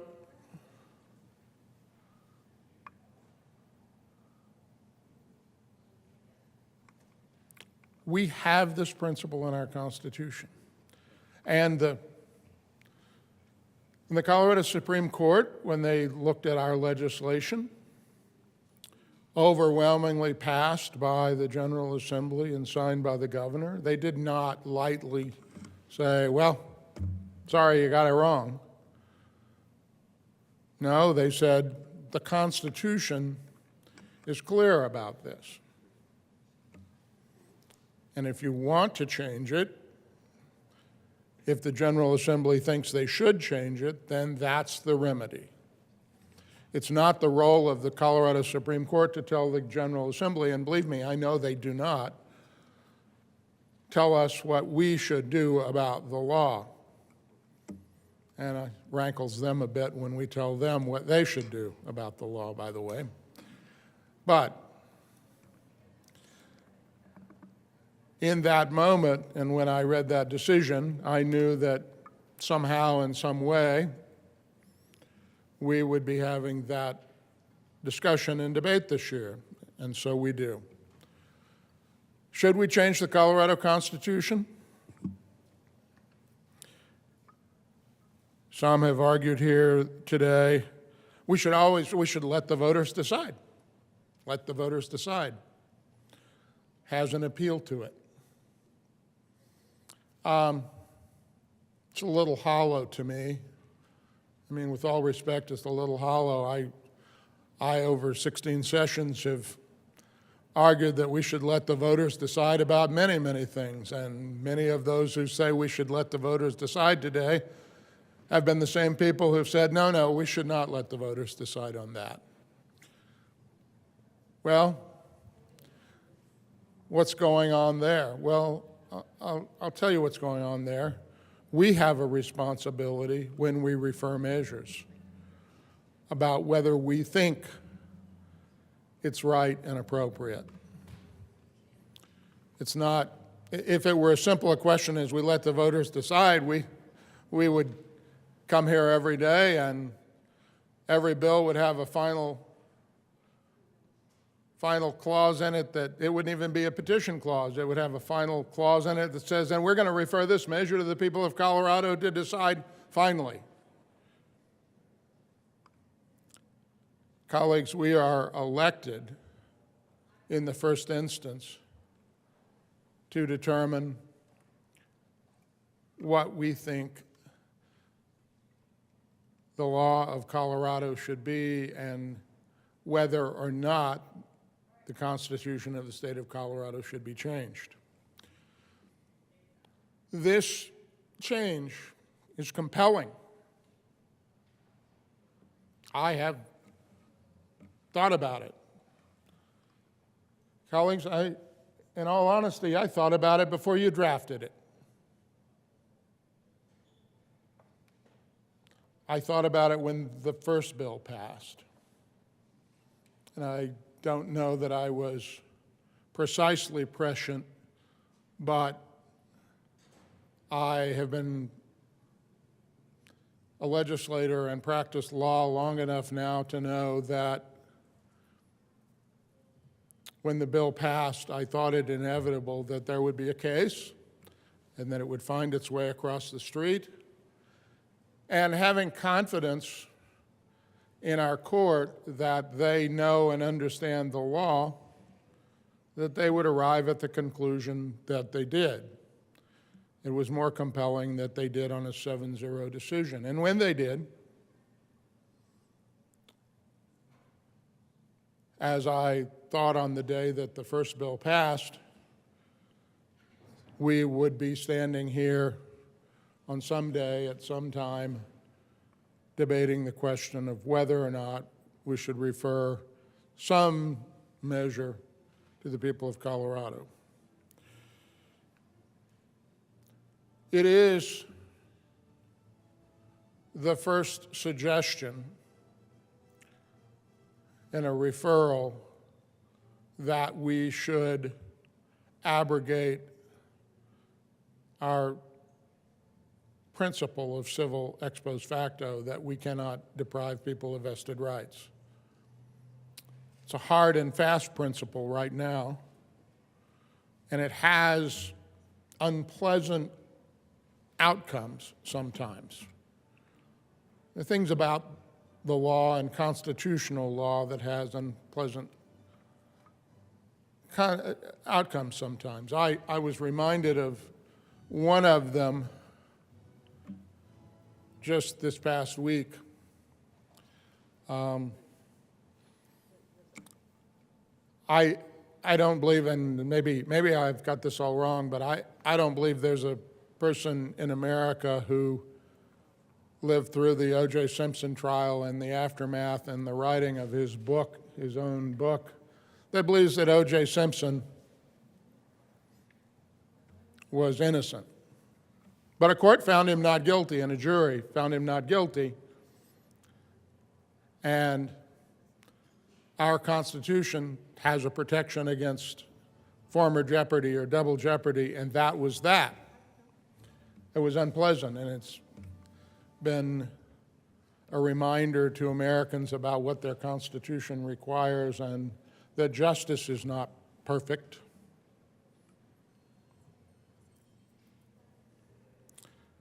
And in the same way, our vested rights provision, our civil ex post facto provision, sometimes puts us in a position of not being able to provide the relief and the remedy that we want for someone. And now what we're being asked to do is to refer a measure to the people of Colorado. And by the way, when we refer a measure to them by a 2/3 vote of both chambers, that has weight. Referred measures do far, far better at the ballot box than initiatives do, because they're debated here and they're drafted with thought, and they took 2/3 of each of us. And that still means you have to cross the aisle. So make no mistake that we're not simply, if we refer this measure, we're not simply saying, oh, voters, you decide, we don't have any position about it. The proponents will tell everyone, and we'll have every right to if it's referred, if it's successful. 2/3 of the legislators in both chambers believed that this was the right thing to do. They sent it to you for your approval. That will be the way that it is characterized.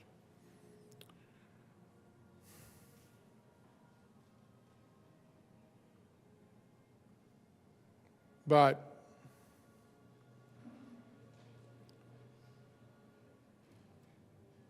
we must have clarity of thought about due process.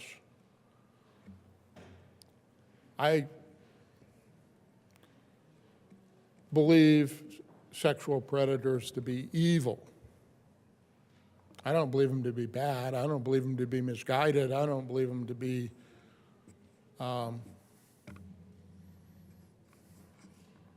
simply mentally ill. Maybe there are all of those circumstances. I believe it is the presence of evil.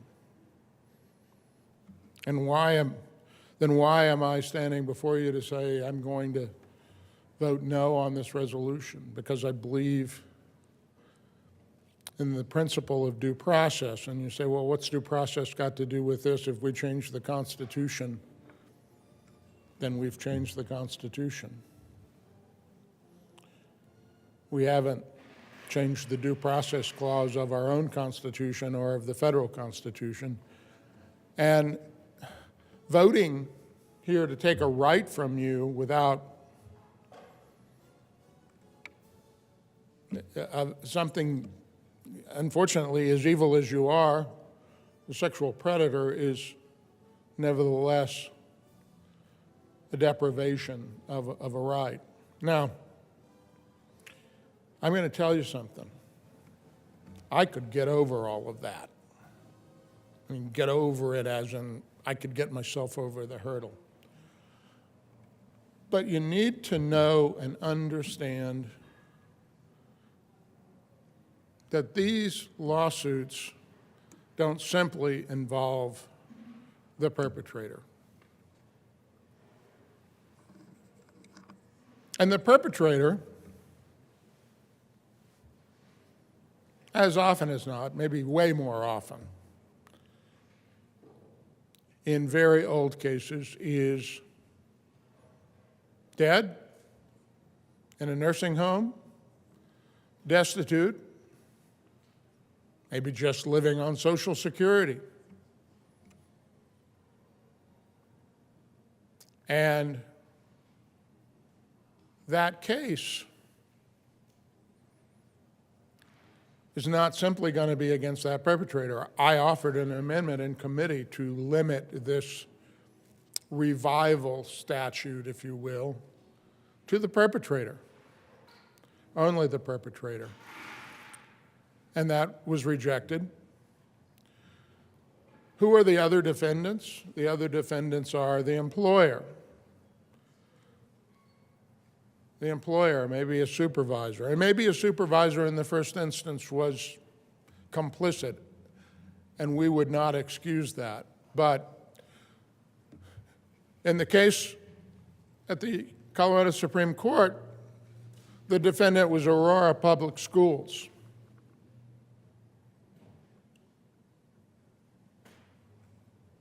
The defendant was the citizens of Aurora Public School District.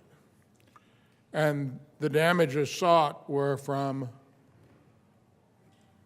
the Aurora School District. And the case was years old. And I don't know, I haven't gone into the trial record to find what records were there, who the witnesses were, but the case was, at that point, old. And it was a liability that had been closed out.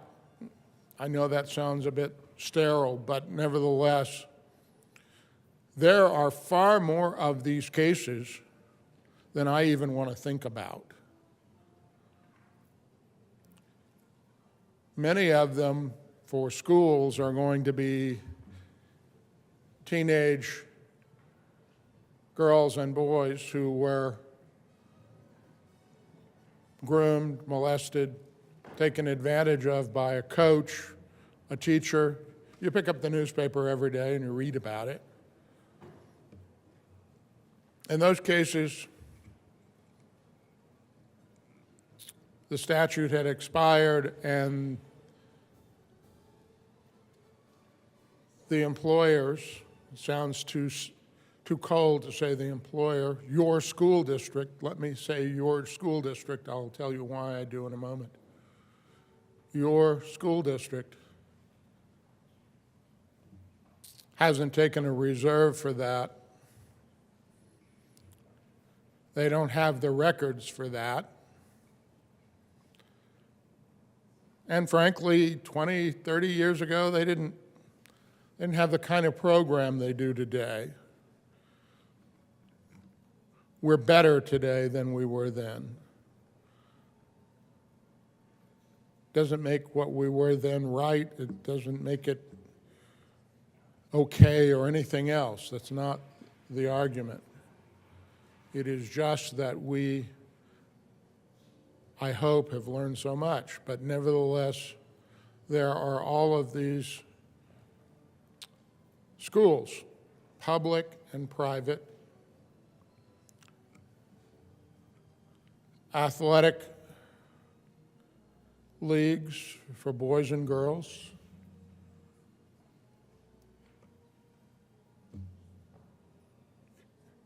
all of them are going to have to take tremendous reserves for these cases because this provision has not been limited to the perpetrator. And I could get over the hurdle if we did. I'm going to tell you that right now. I could get over the hurdle if we limited it to the perpetrator. Now, you say, well, Aurora Public Schools should have known better. Well, I don't think the school board of Aurora Public Schools 20 years ago were bad people. They're probably, I don't know who they were, but I'm sure like the board today, they're very fine people trying to do a very good thing, but it's a body corporate, and it has existence and it carries on, and it has obligations to the K-12 students that are there. Now, why do I say your school district, my school district? Several weeks, maybe 2 months ago, during this session, I had a visit from members of my own school board on CASB Day. And I know this will come as a shock to you, but the couple of board members that came to see me are more liberal than I. Fine people doing fine work. I just, on the spectrum of things, they're just a bit more liberal than I. I said, what's on your mind and what can we do for you here? What legislation concerns you or what can we pass for you? And I thought I'd hear about the School Finance Act. And I eventually did, but somewhat timidly and trepidatiously, if you will, one of the board members looked across the desk at me and said, "This is really hard, Senator, to say this, and I hope you understand." And I'm like, what are we talking about here? And she said, SCR 01. We're concerned about SCR 01. And I said, I think I know why, but tell me. And these board members said, we believe our district has been good, but we can't say nothing ever happened. We've only been board members for, 2 and 4 years. but we've lived in the district. It's a conscientious district. We try to do the right thing. But we've been told by our liability insurer, by the insurance pool, we're going to have to take reserves that are going to be difficult. It is going to come out of the pockets of our K-12's kids. And I said, well, I understand this very well, and it's hard for you to say that because it's a tough choice. You don't want to be on the side of sexual predators, do you? And they looked at me horrified and said, don't worry, I don't think you are. It just will be characterized that way, huh? And they said, yeah. But for the financial well-being of our district, we, it turns out, have relied on vested rights. See, they too had a statute of limitations, and it had run and it had closed off those things. Now, that may seem sterile, and it's not. I mean, maybe the decision is, and if so, I understand it. I don't agree with it, but I understand it. Maybe your decision when you vote yes on this is that's the price that school districts, public and private, nonprofits that serve children, community-centered boards who provide services to the disabled, all of those organizations that somewhere, sometime, something may have happened, and I will tell you it will be as common, if not more so, in public schools. It may be that the decision that you're making is, if that costs school districts money, and if that costs those taxpayers money, and if that's what it takes to pay judgments, to open the window and allow those cases to be brought, and for juries to decide that, yes, it happened, and yes, that did tremendous damage, and I do not doubt the size of the judgments and the numbers of them that are out there. But they will not be paid by perpetrators. I don't think many of those perpetrators are going to be millionaires. I don't think many of those perpetrators are going to have very much. And those perpetrators, ironically, although there'll be questions about their insurance coverage, they're probably covered by the school's policy because they're going to deny doing what they did. And the liability insurer is going to have to defend them. And so we're making a decision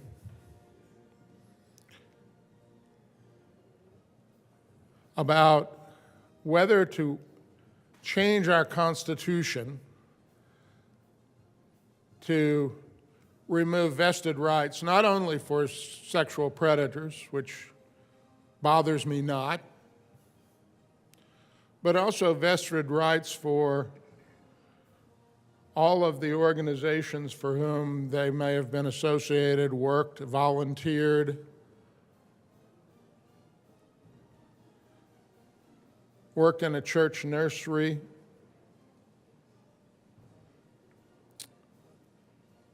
each and every one of those organizations, and the cost is going to be large, and it will be their vested rights as well. So it will not be just sexual predators that we get to. I would, again, I'll say it one more time, I would support an amendment that put a fence around this to those that were responsible in the first instance. And that would be a hard swallow for me, because right now we have a bright line about vested rights, and when we open up that provision in our Constitution, it won't be that long. It may not be in my lifetime, but it won't be that long before someone introduces and says, it'll probably be environmental. It'll probably be in the environmental area, and it'll probably be for some 75 or even century-old liability that the statute is run on. And we'll come back, and the General Assembly will be asked,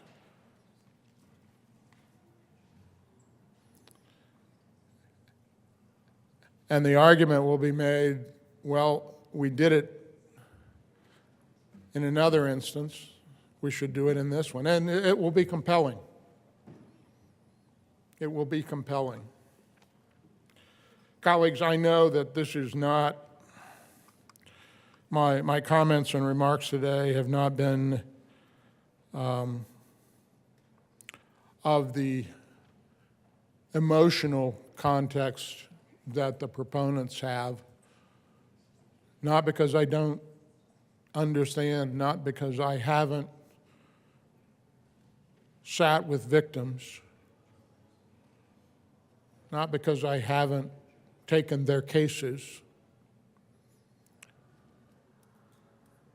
not because I haven't carried legislation, not because I don't care, not because I'm trying to protect sexual predators, but I'm trying to discharge my responsibility as a senator elected to make as good a policy for the ages, taking into account things like school districts, community organizations, community-centered boards that serve the disabled community, and on and on.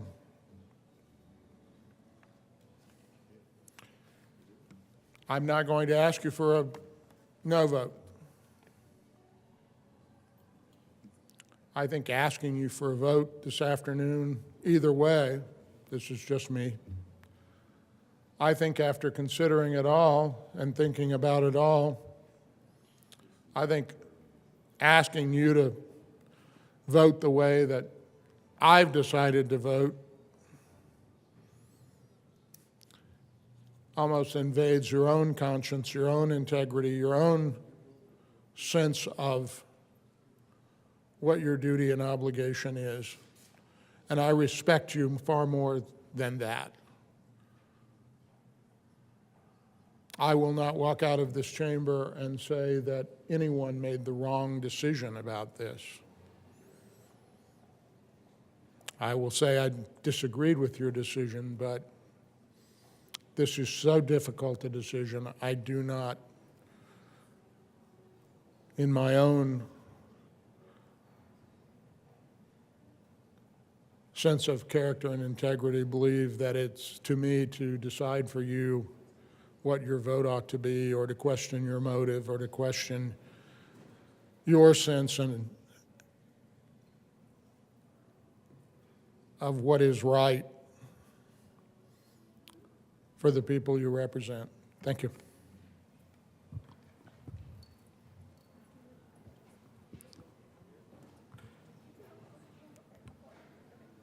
Senator Danielson.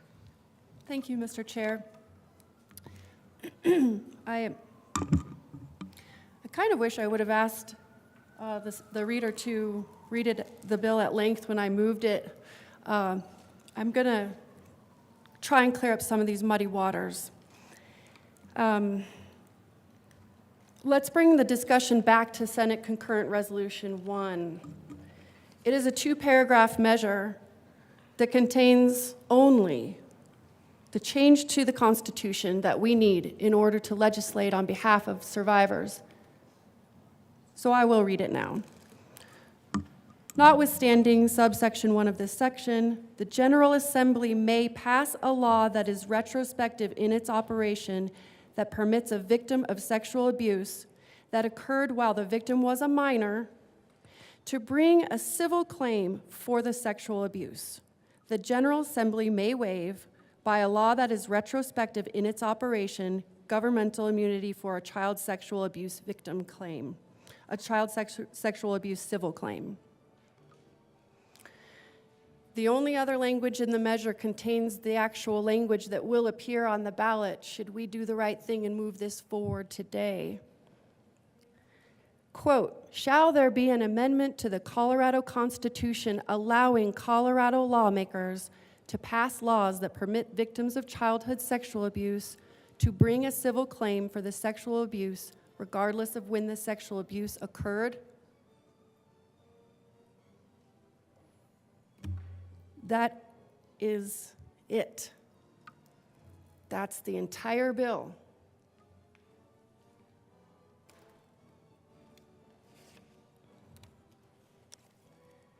But you give me an opportunity today, colleagues, and I appreciate this, to address a concept that's been tossed around some and a concern of some folks in this building, that we would, again, and I stressed this in my opening remarks, so I guess I do need to repeat myself a little bit, because the institutions that would be held accountable here, again, as demonstrated by the survivors who came to committee, that is why we have the committee process, to hear from the public, to give them a voice, to give them a chance to come here and talk to us. They didn't talk about organizations who only did good for the community. They didn't talk about school districts that only employed people who were good and pure and never did anything wrong. They didn't talk about troop leaders or pastors who only provided the critical service their family depended on. They came to committee to tell us that in the trusted care of an adult, they as children were sexually abused. And the vast majority of the survivors that have come to this building this year and for 40 years prior described how the institutions enabled that sexual abuse.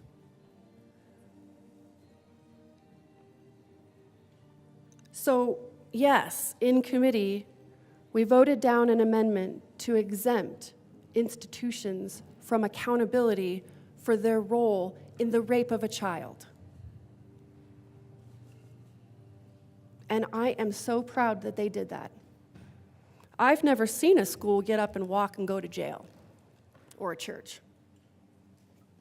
I mean, maybe you have, but I don't think it's happened, pretty sure. But through civil claims, we can hold those institutions accountable for the role that they played. If an institution, a school, a church, a club, a league, a team was complicit in the sexual abuse of a child, how can we let them off the hook? What happens when we let them off the hook? Well, it's happening now. What happens is those predators are still allowed to remain in their position of power, having access to children. One can only assume continuing to abuse the way that they have in the past. Due process, taking away a right.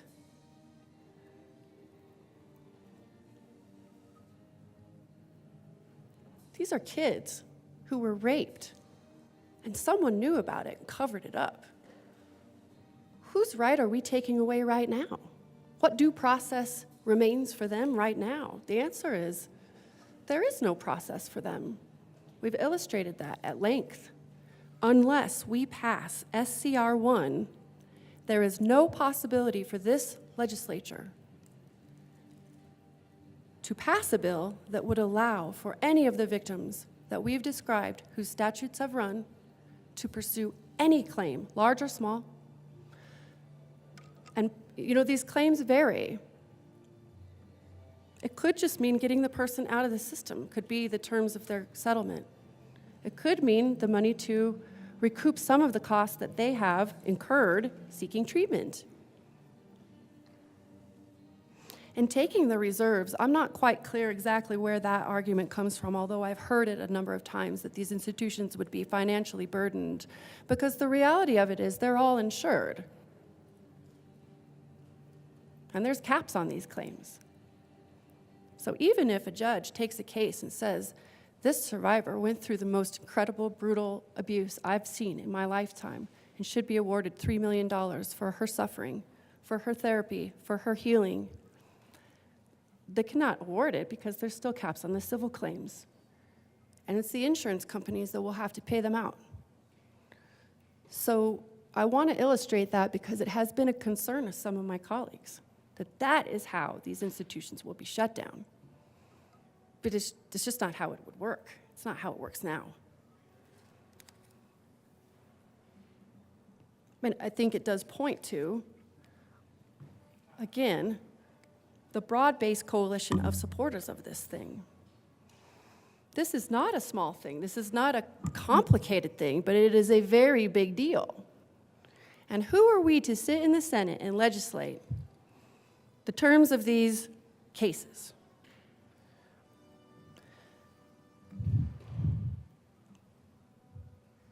You may not believe personally that a survivor, if they're 28 years or older, should be able to pursue a claim for the sexual abuse that they endured as a child. But a 27-year-old or younger can pursue claims into the future. I don't see the logic there, and I don't agree with that opinion. And to clear things up, we have to remember what the vote is today. The vote is to refer to the vote of the people, a very simple measure that allows them to decide whether or not we come back and legislate to allow these survivors to pursue their claims. Or, if we vote today to deny the voters their ability to weigh in, that is what is in front of us today. That is why it has drawn such broad-based support from the community, not just the typical organizations that line up to provide services for survivors, but teachers, business and professional women, Child U.S. Advocacy, Cobalt, the Colorado Association of Chiefs of Police. Yes, law enforcement wants us to do this. It's important. The Colorado Black Women for Political Action, the Colorado Coalition Against Sexual Assault, Colorado Human Trafficking Council, the Colorado Office of the Child's Representative, the Colorado Organization for Latina Opportunity and Reproductive Rights, COLOR, the Colorado Organization for Victims Assistance, the PTA, the Colorado PTA, the Community Investment Alliance, HACEA, Illuminate Colorado, Interfaith Alliance of Colorado. Again, while there is only one religious organization that's actually opposed to this thing, the rest of them are not. And the organization that stands in the Capitol, alongside many peoples of faith, are asking us to do this exact thing because of their faith. Kid Power, the Laboratory to Combat Human Trafficking. Missing and Murdered Indigenous Relatives Task Force of Colorado. Again, we see the unique barriers that this current statute puts in front of Native people, including the dark legacy of the boarding schools. The National Council of Jewish Women of Colorado, the Rocky Mountain Victim Law Center, the Southern Ute Indian Tribe, and the Ute Mountain Ute Indian Tribe, Violence Free Colorado, Wings Foundation, the Women's Lobby of Colorado. The reason that I name these off is to illustrate for the record in front of everyone that this is a demand of the public and the community. That with your yes vote, you will be joining a really broad-based and nonpartisan advocacy, organization-led effort, but reflective of the vast majority of the people across the state, whether we're in Sterling or Denver or Durango or Grand Junction or anywhere in between. The vast majority of Coloradans want us to vote yes today, to give them their chance to vote. That's why I need to bring this back to what it is that SCR1 actually says. Next year, when we are allowed to legislate on this exact issue, we will be debating some of the details that have been brought forward, some of the, I guess, the way that people would like to see the future legislation play out, or things they didn't like about a bill that was passed 3 years ago. That actually has nothing to do with SCR1. SCR1 is the only way that we can remove the barrier for future legislation. If we fail to pass this, we rob the public of their ability to weigh in. For the people to decide, yes or no. That is what a no vote on this really means. And it isn't as complicated as we might think.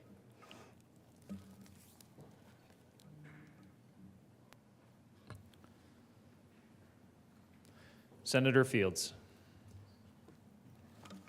Thank you, Mr. Chair.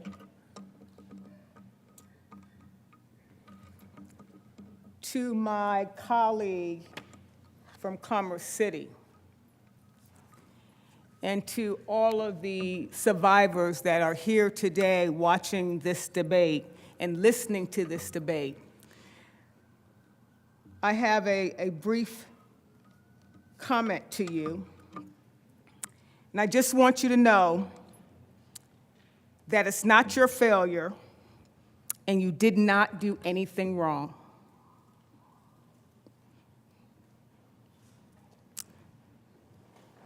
It is not your failure what happened to you.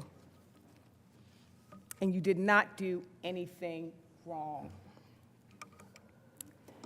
I was touched by my colleague's recall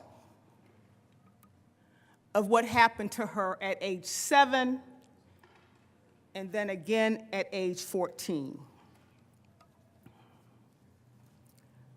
Her recall, just like you might want to talk to any other survivors, it's vivid.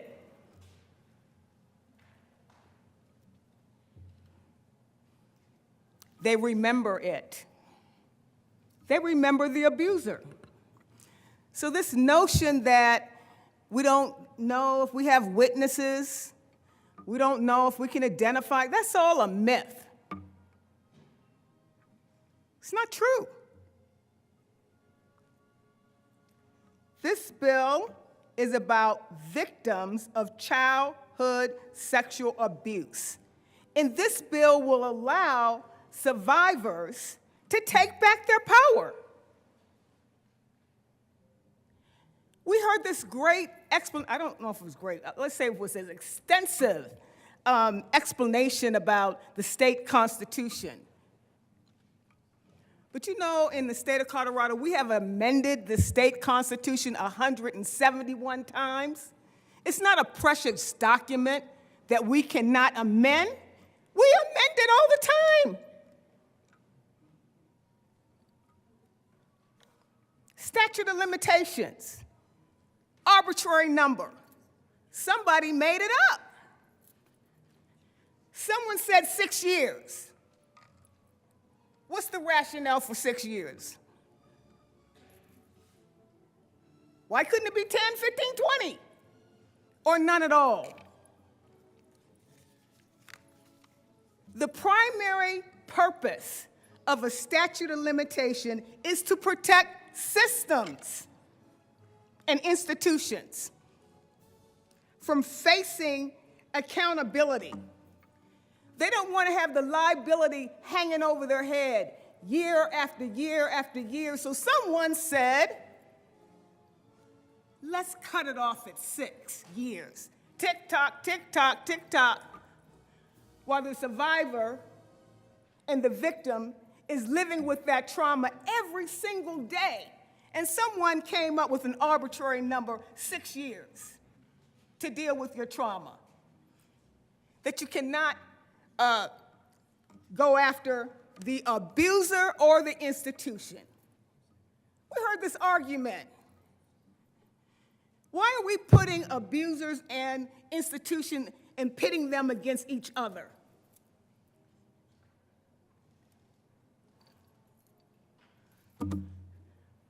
If you have an institution that is abusing children by not allowing the abuser to have an opportunity, not the abuser, but the child sexual assault survivor victim to have access for the wrong and the harm that has caused them, it's wrong.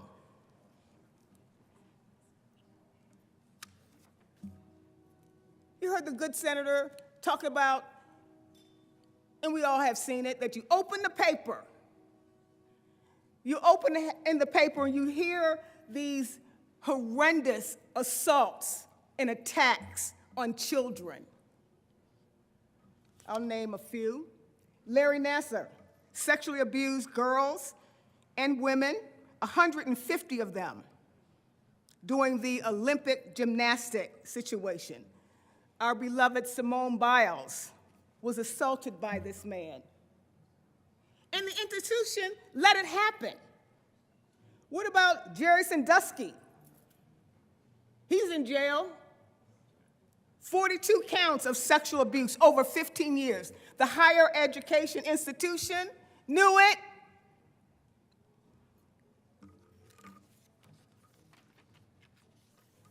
They knew it.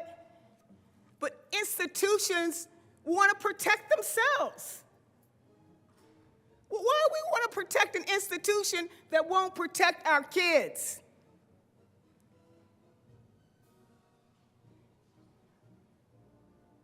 Like the church, or the Boy Scouts, or any trusted adult, a teacher, a coach. If a teacher or a principal is not willing to protect their students and allow this kind of behavior to go on and on and on because we're worried about our reputation, we're worried about our bottom line, we're worried about recruiting new athletes. So we don't want anyone to go after institutions because we have a bottom line. We have profits to protect. We have students we want to recruit, all at the extent of someone taking advantage of a child or a student.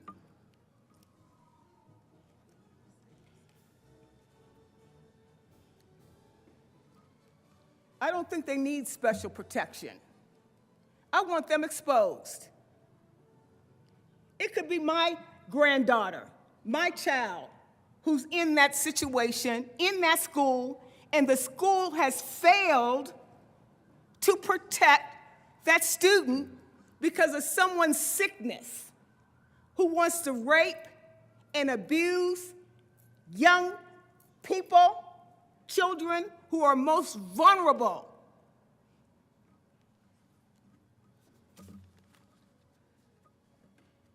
And even if you know how to say no,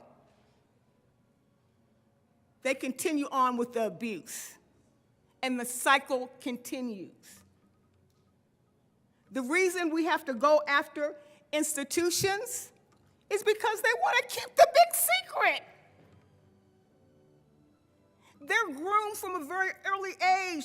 Don't tell the secret. And if you do, I'm going to come after your family, or I'm going to take that scholarship away.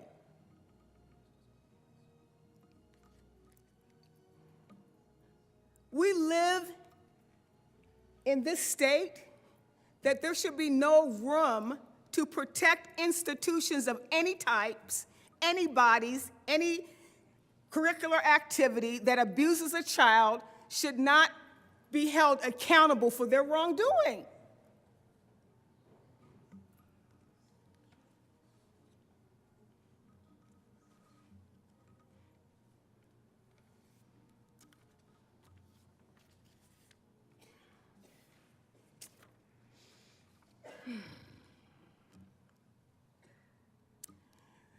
I heard something along the lines of this would be a miscarriage of justice.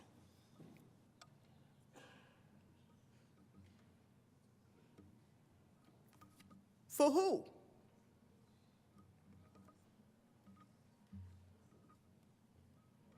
Not for the survivors.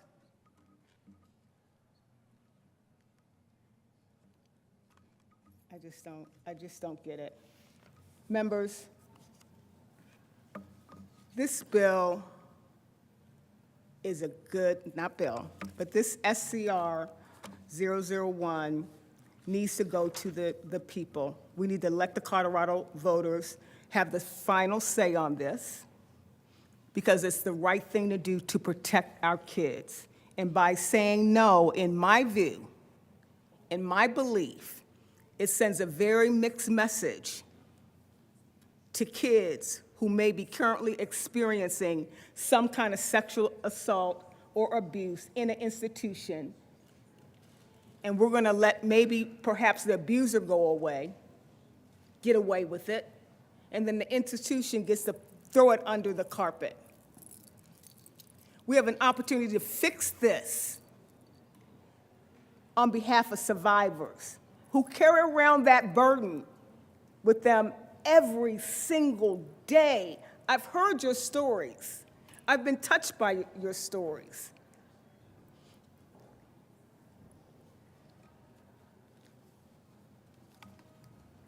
We have an opportunity to do this right and to do it today. So I'm urging for an aye vote on SCR 001. Senator Henriksen. Thank you, Mr. Chair. I have spent a lot of time at my desk thinking about some of the arguments I have heard made on the ex post facto elements of this resolution and the implications if it's enacted by the people of Colorado and how that interacts with the 5th and 14th Amendments. And I'd like to give forward my understanding of that and how I think this clears those hurdles. One of the first landmark Supreme Court cases, Calder versus Bull, was decided in 1789. The court held that the ex post facto prohibitions in the Constitution applied only to criminal, not civil cases. It's been the baseline of several court holdings since then. A few among them are retroactive federal sex offender registration requirements, state retroactive sex offender registry requirements, and online activity monitoring of certain convicted individuals post-release that came out of a case in Alaska, and state sexually violent offender non-voluntary behavioral and mental health commitments came out of a case in Kansas in which an individual coming up on prison release was committed to a mental health institution for the acts that he had committed.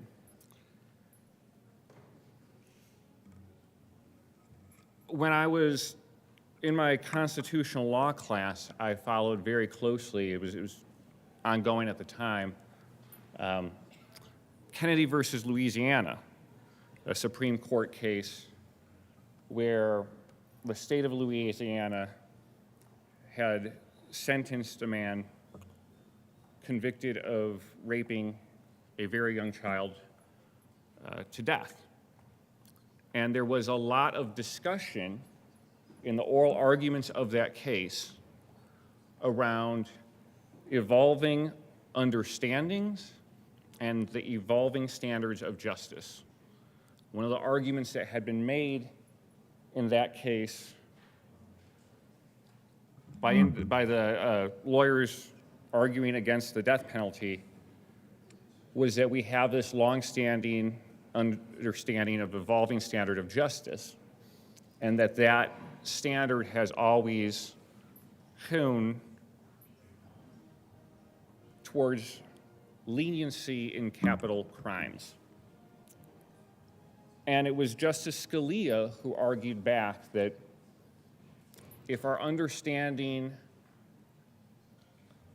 of facts and our understanding of decency evolves as humanity progresses, surely that must not only be confined to a one-way linear evolution.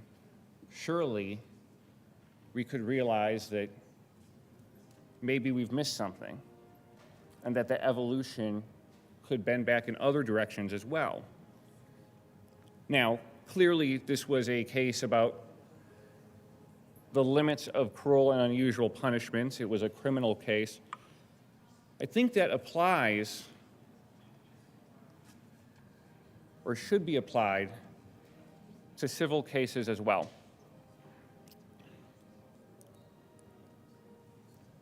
There's been a lot of understanding in this arena that has come forward in the last 20 years. And I don't think that there has been any societal change in the understanding of the inappropriateness of heinous acts committed by adults or known by adults and shielded by adults against minors. I think 20 years ago, 30 years ago, 40 years ago, our understanding of the inappropriateness and heinousness of that, the evil of that, as it's been described here, and I agree with that, I don't think our understanding of that has changed. I don't think there's been a change in our understanding of the inappropriateness of institutions who sheltered and covered up those acts committed by adults. I think we knew 20, 30, 40, 50 years ago that that was itself evil and inappropriate. I think what has changed is our understanding in trauma processing. We know through many, many studies that have come out of the stories that we have heard over the last 20 years, stories of examples given by my good colleague from Aurora, decades-old cases that came forward, the U.S. gymnastics teams, the Penn State example, stories that came out years later, that the reason that it took so long, there were many reasons, but one of the reasons, and colleagues, we've seen this a little bit here today, is that when you experience trauma of that nature and of that level, as a child, it can take decades before you can come to terms with understanding the gravity of it. Even if you remember the details as vividly as the moment they happened, it can be into your 30s, into your 40s, into your 50s, before you realize that this was done to me, this was wrong,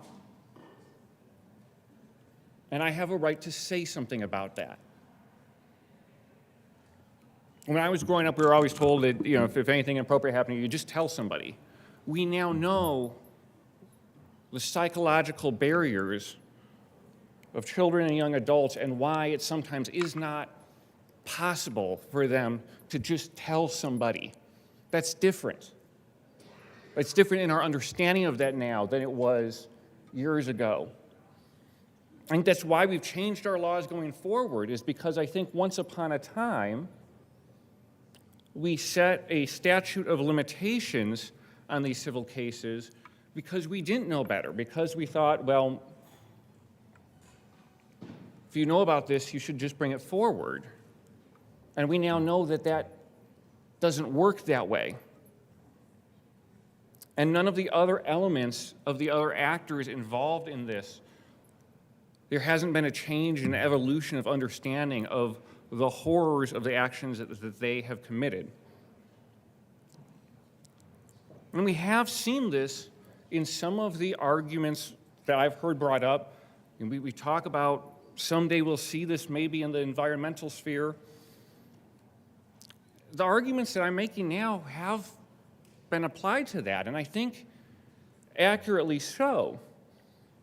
The example that comes to mind is asbestos, where it became apparent to DuPont many, many years ago that there were significant health impacts of asbestos in the housing materials that they were building. And they concealed that. And in some of the civil cases that came years later after that, courts routinely held against arguments about the statute of limitations because the knowledge was initially concealed by those who knew better. And what the court held is that once the knowledge was understood, that was when the statute should apply. So if the statute of limitations for the health violations committed were 20 years, and 23 years had gone by, but it was only 3 years before the effects of the damages caused had been disclosed and could reasonably be known to people, that was the time frame from which they could be held accountable for, not the time from whence it happened, where the understanding simply was not there. The same has also held in the case of cigarettes, where tobacco companies knew long before the general public that the effects of their product were A, addictive, and B, extremely harmful. And they concealed that, and there have been civil cases upheld against those companies beyond the statute of limitations from when the harm done to them occurred, because the time was held to be set from whence they could reasonably understand the harm that was done to them. So I would like us to consider what we know. In the year 2024, 20 years, we've seen the Me Too movement. We've seen these high-profile cases that have made us really look hard into our souls and think about these horrific acts that happen in our society, and asked ourselves, did we know more than 25 years ago that these heinous acts committed by adults against minors were horrendously inappropriate, any more or less than we do now? Do we have any different understanding of whether the cowardly acts of sheltering knowledge of those acts by institutions were any more or less inappropriate than we consider them to be now? And do we have a different understanding of the human capacity to wrestle with the trauma they have faced and come to the conclusion and the realization that they have been wronged and that they deserve to seek justice for the wrongs committed against them? I think we will find that the answer to question 1 and question 2 are no. We always knew how inappropriate this activity was. And the answer to question 3 is yes. We know better now. Those who suffered for our lack of understanding in question 3 are still with us. They are still fighting, and they, in sharing their understanding, are making our understanding better so that we can make a better society for those going forward. And they still deserve justice. And equipped with our better understanding of this issue, we should give them that justice. We can refer this SCR 001 to the voters and do just that. Seeing no, Senator Danielson. Thank you, Mr. Chair.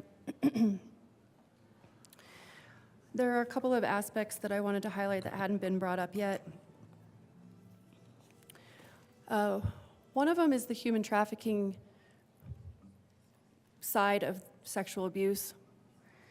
There was an outstanding op-ed in the Daily Camera. So again, the coverage spanning from the Durango Herald, the Grand Junction Sentinel, the Colorado Springs Gazette here in Denver, all across the state, demonstrating community members who are demanding that we allow this vote to go forward. A survivor of human trafficking talks about her journey. She came to committee to ask us to vote yes again. And in the description of what happened to this woman when she was young, includes the role of a teacher, and that she was trafficked by a public school teacher. That is why the reputable organizations that speak on human trafficking are behind this measure and stand firmly with the community in support. It's something that we shouldn't ignore. And again, these cases cannot move forward unless we vote yes today. Someone also referenced Larry Nassar and opening the door to all of the cases that came forward with the USA Gymnastics team. And I like that it was mentioned because actually a woman who was key in that process was here today in Denver, in this building, to speak at a press conference on this measure in support of it. Her name is Rachel Denhollander, and she had a lot of really great things to say, so I hope that we see that on the news tonight from the journalists who covered the press conference. But because it was referenced in here, I wanted to read her words, again, as a survivor, urging us to do the right thing. She says, so many survivors that should never have endured what they endured, should never have encountered the predators they encountered. So many, like my sister survivors and I, who could have and should have been saved, had institutions in power simply done what was right. These survivors, the children that were yours to protect, deserve a voice and deserve justice. And right now, Colorado's archaic statute of limitations has ensured that the halls of justice cannot even be accessed by the citizens who were harmed at their most vulnerable. Colorado's archaic statute of limitations has ensured that it's cheaper, convenient, easier for corrupt institutions to harbor abusers and silence victims than it is to tell the truth and protect your children. It has ensured a safe harbor for predators and for enablers. There have been case after case after case after case of why we cannot exempt organizations in this very simple, straightforward measure. And I think that there were a couple of notes here during the debate about how this is a really close decision here. This is a tough decision. I can acknowledge that. I mean, it's not a difficult decision to weigh for the people that are outside the building. They have overwhelmingly given their support to this measure. Those who vote yes are joining a broad-based and deep community support for this measure.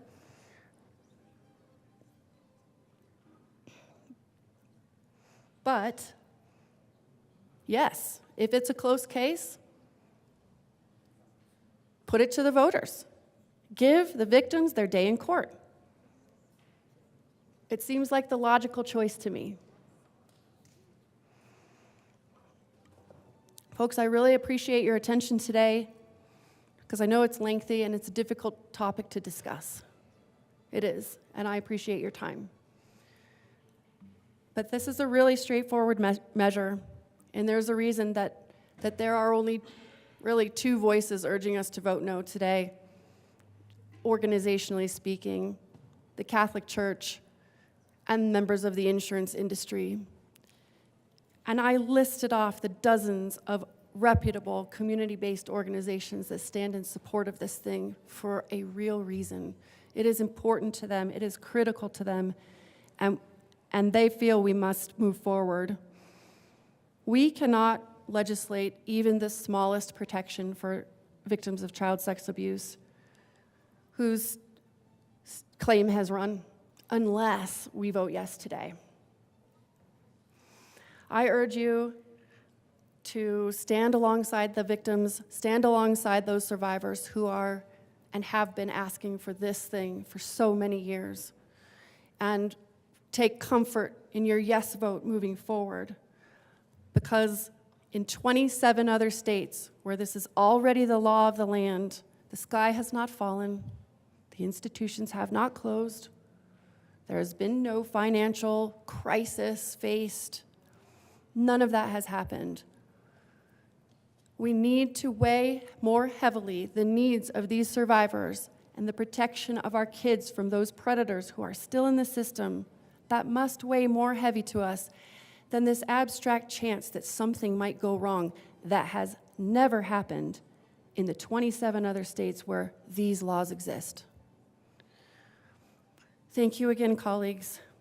I do urge an aye vote on SCR 1, and I appreciate your time today.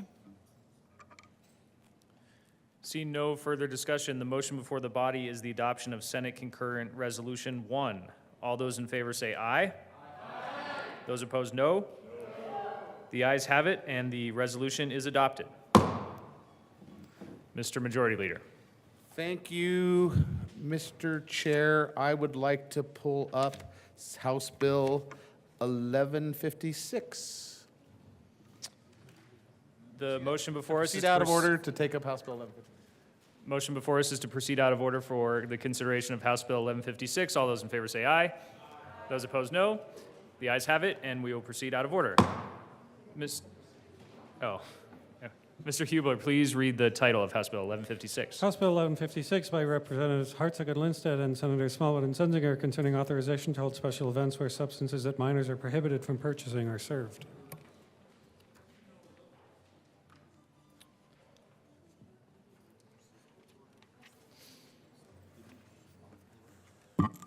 Senator Zenzinger. Thank you, Mr. Chair. I move House Bill 1156 and the Business, Labor, and Technology Committee report. To the committee report. We made a few amendments concerning both the alcohol and the tobacco portions of these festival permits at the request of stakeholders. Is there any further discussion on the committee report? Seeing none, the motion before us is the adoption of the Business, Labor, and Technology Committee report. All those in favor say aye. Aye. Those opposed, no. The ayes have it, and the committee report is adopted. To the bill. There is an amendment at the desk. Will the clerk please read L014? L014, amend the Senator Business, Labor, Smallwood. and Technology. Thank you, Mr. Chair. We move Amendment 14. To the amendment. Amendment 14 was an amendment that was asked for after our committee meeting by the members representing the Department of Revenue, asking for some clarification. Do you want to expand on that? Senator Zenzinger. Yes, we already made some movement in this direction, and the department just asked for a few more tweaks to that language, and that is the amendment that you have before you today. We ask for your aye support. Is there any further discussion on the amendment? Seeing none, the motion before us is the adoption of Amendment L014. All those in favor say aye. Aye. Aye. Those opposed, no. The ayes have it, and L014 is adopted. To the bill, Senator Zenzinger. Thank you, Mr. Chair. Members, this is a good bill that was put forward by our Chambers of Commerce, and this will allow us some flexibility with regard to our special event permitting for fun chamber events that will benefit our business community, and we ask for an aye vote. Is there any further discussion on the bill? Seeing none, the motion before us is the adoption of House Bill 1156. All those in favor say aye. Aye. Those opposed, no. The ayes have it, and House Bill 1156 is adopted.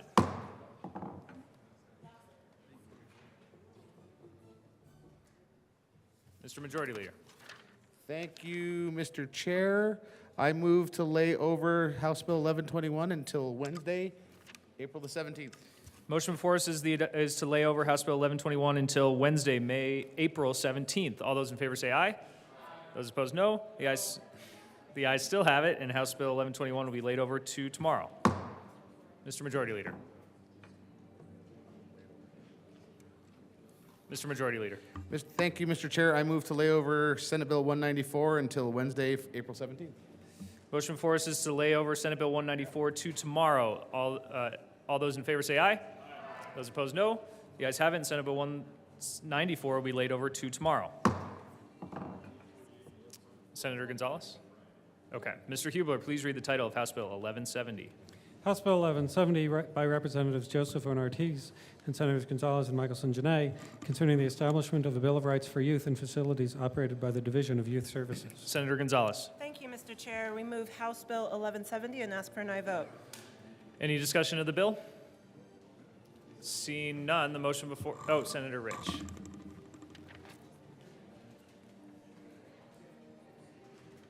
Oh, okay.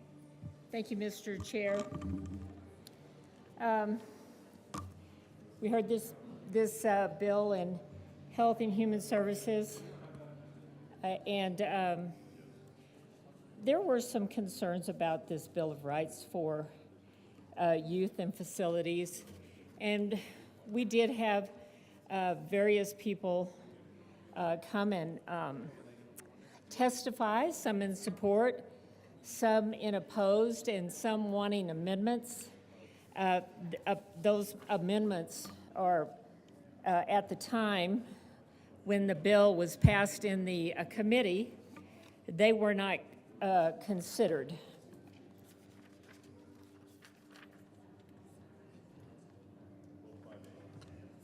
There is an amendment at the desk.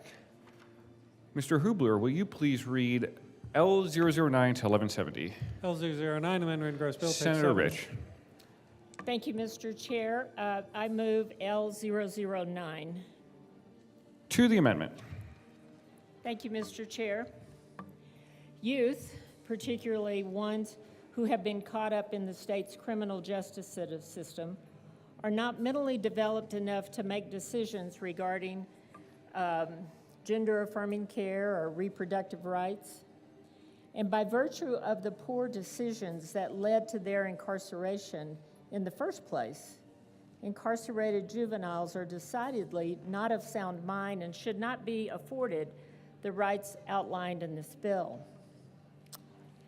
L009 is, I bring that to you because what if a youth looking to play the system lies about housing preferences and endangers the other incarcerated youths, especially young females or transgender for that matter, that they are housed with, perhaps sexually or physically?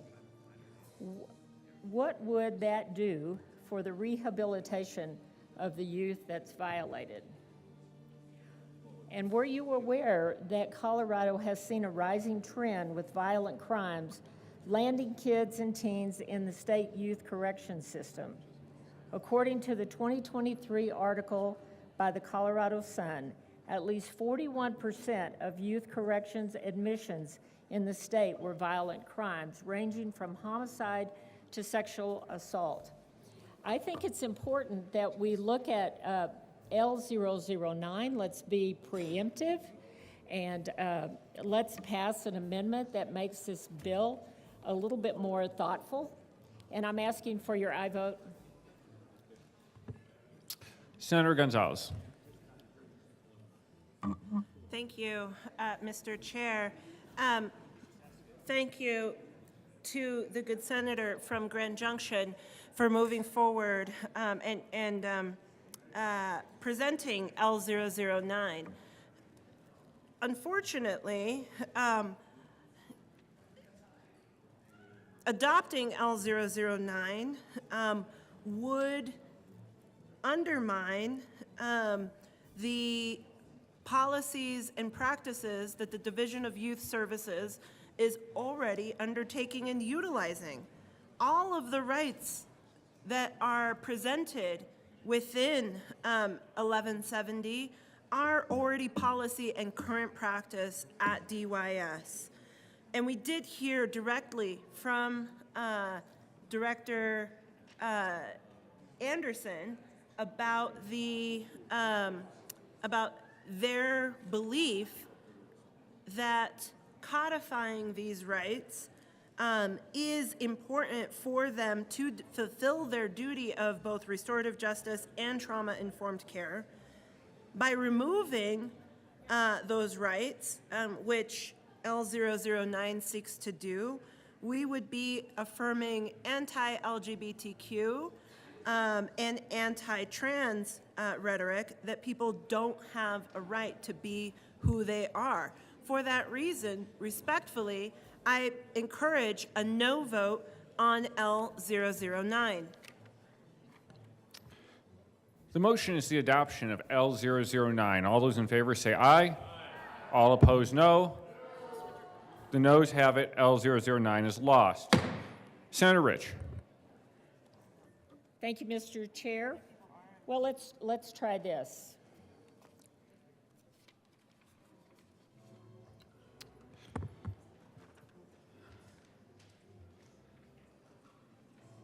There is an amendment at the desk.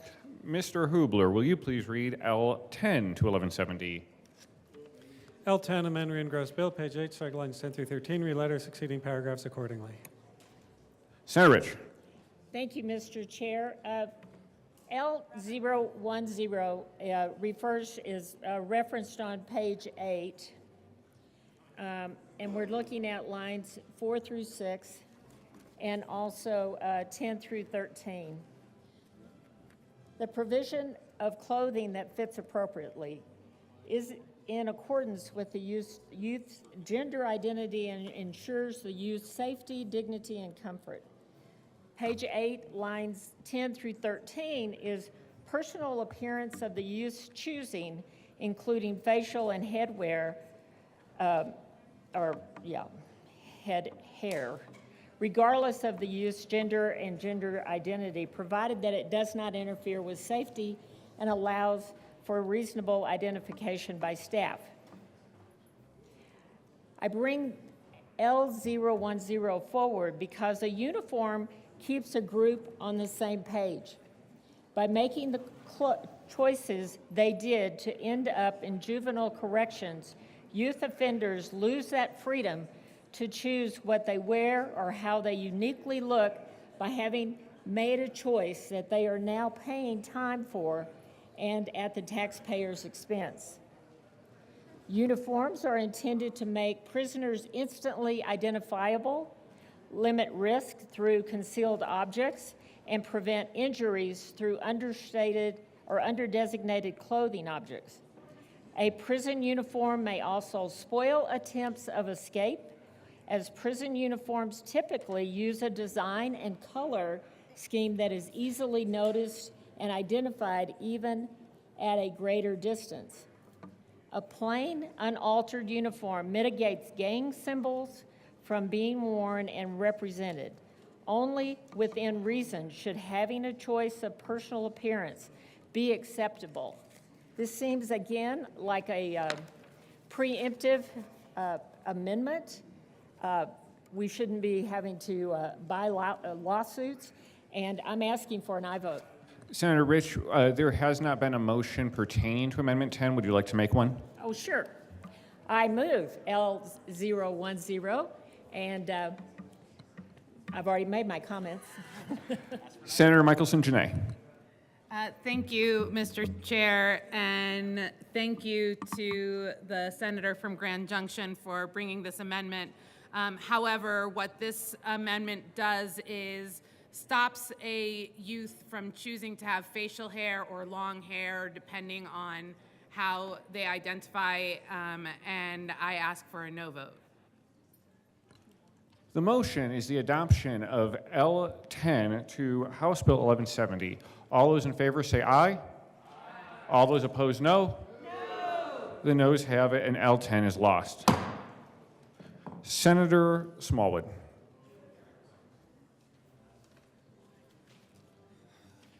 Thank you, Mr. Chair. You're welcome, and there's an amendment at the desk. Yes, I Will move the- Amendment 12. Amendment 12 has been moved. Mr. Hubler, will you read L12? L12, amend re-engross bill, page 7, strike line 26, and substitute status as a 2SLGBTQIA plus youth. Page 8, line 22, strike transgender and substitute 2SLGBTQIA plus. Senator Fenberg. Oh, thank you, Mr. Chair. I move L12 and ask for a no vote. Senator Smallwood. Thank you. I don't know how I got unrecognized, Mr. Chair, but appreciate being re-recognized.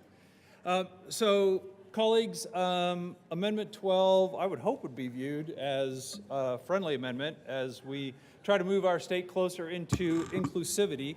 What you'll notice in the original language, both in the introduced bill and the re-engrossed bill, as it relates to really the identification of what the bill calls gender orientation, sexual identity, it appears to me to be exclusive and excluding. One of the things, colleagues, that I've noticed as I travel certainly to other states and to other countries, Canada in particular, California as a state, is that the term LGBT is antiquated. We talked about this last year. We talked about this the year before.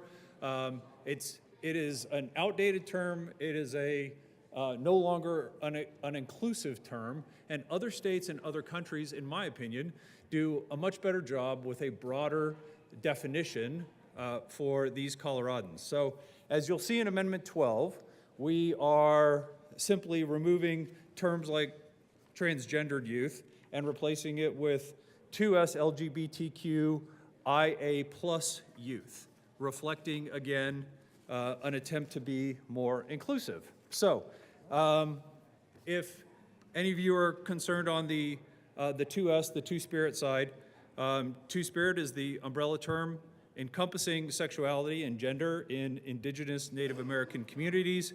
Two-Spirit people often serve integral and important roles in their community, such as leaders and healers. It may refer to an embodiment of masculinity and femininity, but this is not the only significance of the term. There are a variety of definitions and feelings about the term Two-Spirit, and this term does not resonate for everyone. Two-Spirit is a cultural term reserved for those who identify as Indigenous Native American.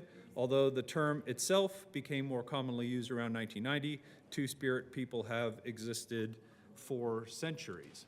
So again, Coloradans have not historically used this term. I believe countries like Canada do a better job with it and would like to see Colorado move that route. California, I believe, is well on its way as well, and would prefer that we use this term moving forward instead of what I view as more antiquated terms, and would ask for an aye vote on Amendment 12.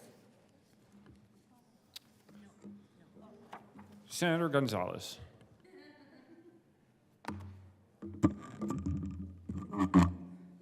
Thank you, Mr. Chair. Makes me wonder if we should refer back to 189111. To the amendment, please. Thank you, Mr. Chair, for the redirection. I'd like to ask the sponsor of the amendment what the plus sign means in this definition. Oh, wait, I'll withdraw the question.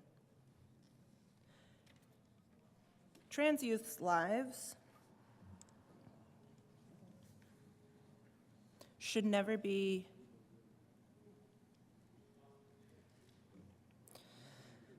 trans youth should never be made light of, and what we are seeking to do in House Bill 1170 is to ensure that everyone has the ability to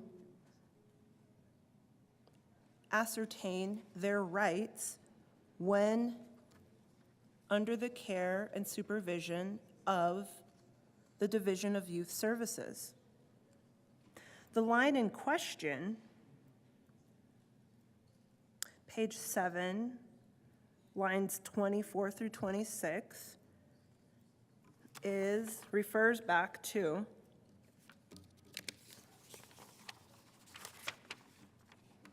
Section 3 of the bill, 19.2.5-1502.5 sub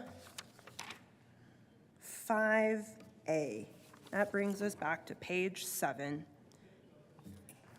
The line that the good senator from Parker is referring to is the right, in addition to the other rights granted pursuant to this section, a youth detained or committed to the care and physical custody of a juvenile facility operated by the Department of Human Services has the following rights. A, to not be placed in housing units solely allocated to groups of youth based on the youth's sexual orientation or status as a transgender, non-binary, or intersex youth.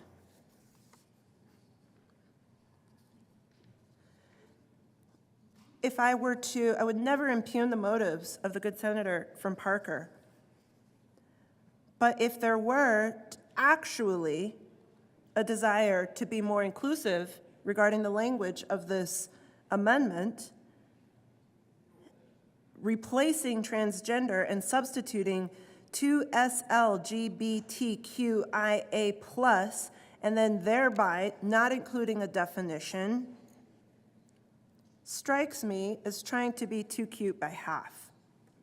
I ask for a no vote on L12. Motion is the adoption of L12 to House Bill 1170. All those in favor say aye. Aye. All those opposed, no. No. The noes have it and L12 is lost. Senator Rich. Thank you, Mr. Chair. On page 8,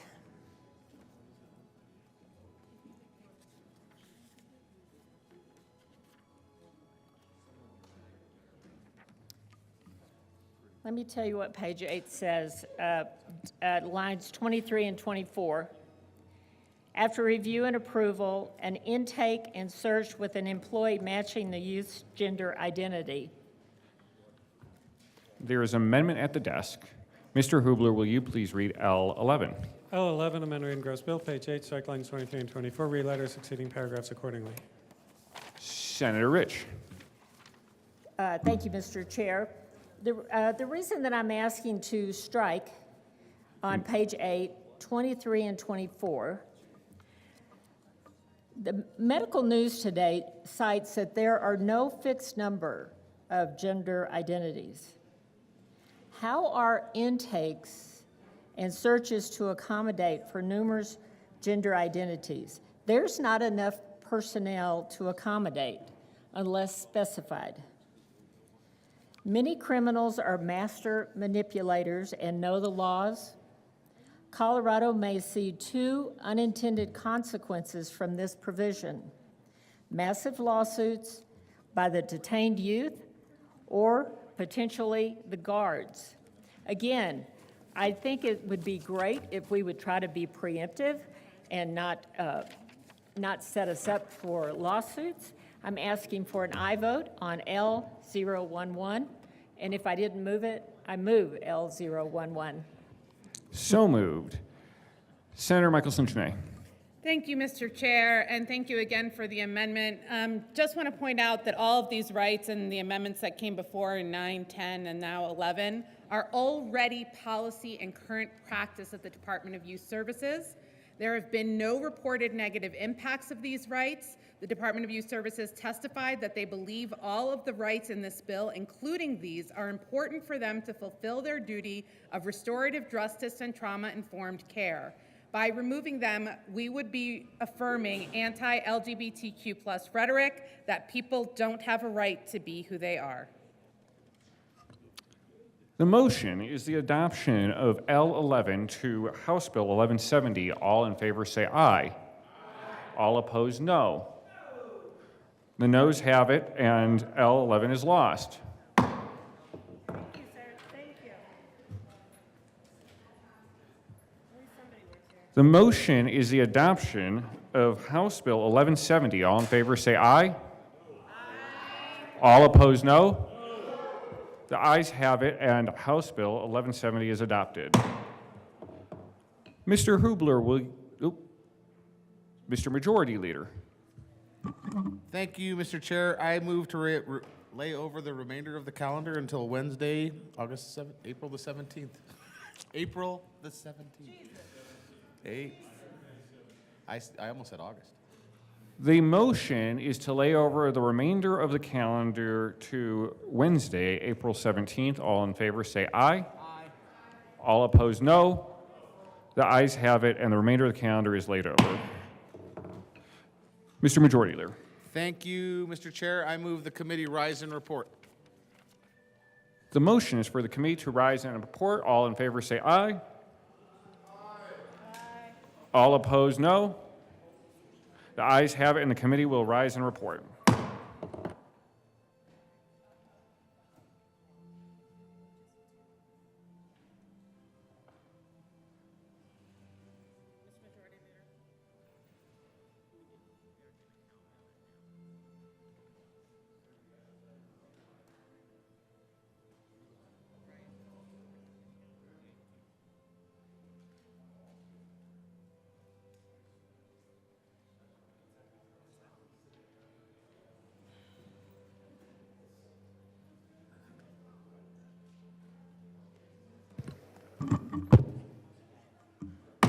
The Senate will come to order. Senator Hendrickson. Thank you, Mr. President. Your committee has met and had a number of bills under consideration. Mr. Hubler, will you please read the report? April 16, 2024. Mr. President, your committee of the whole begs leave to report it has had under consideration the following attached bills, being the second reading thereof, and makes the following recommendations thereon. Senate Bill 198 is amended. Senate Bill 123 is amended. Senate Bill 171 is amended. Senate Bill 184 is amended. Senate Bill 185 is amended. Senate Concurrent Resolution 1, passed on second reading and ordered engrossed and placed on the calendar for third reading and final passage. House Bill 1156 is amended. House Bill 1170, passed on second reading and ordered revised and placed on the calendar for third reading and final passage. Senate Bill 182, House Bill 1121, Senate Bill 194, House Bill 1136, House Bill 1258, laid over until April 17, 2024, and retaining their place on the calendar. House Bill 1348 and 1174, laid over until April 19, 2024, and retaining their place on the calendar. Senator Hendrickson. Thank you, Mr. President. I move for the adoption of the report. The motion is the adoption of the Committee of the Whole report.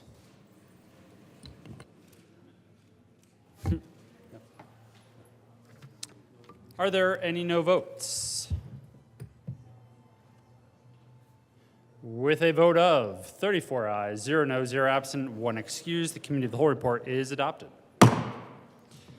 Senate Bill 198 is amended. Senate Bill 123 is amended. Senate Bill 171 is amended. Senate Bill 184 is amended. Senate Bill 185 is amended.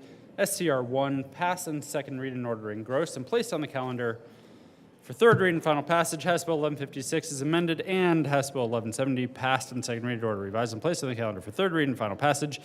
Senate Bill 182 and House Bill 1121, Senate Bill 194, House Bills 1136 and 1258 laid over until April 17th, retaining their place on the calendar. House Bills 1348 and 1174 laid over until April 19th and retaining their place on the calendar. Committee reports. April 16, 2024, Committee on Appropriations. After consideration on the merits of committee records following, House Bill 1021 be referred to the Committee of the Whole with favorable recommendation. House Bill 1089 be amended as follows, and is so amended be referred to the Committee of the Whole with favorable recommendation, with the recommendation to be placed on the consent calendar. House Bill 1250 be referred to the Committee of the Whole with favorable recommendation and with a recommendation to be placed on the consent calendar.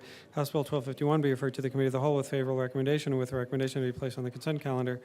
Senate Bill 37 be amended as follows, and is so amended be referred to the Committee of the Whole with favorable recommendation and with a recommendation to be placed on the consent calendar.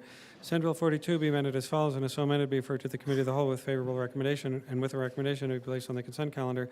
Senate Bill 69 be amended as follows, and is so amended be referred to the Committee of the Whole with favorable recommendation and with a recommendation to be placed on the consent calendar.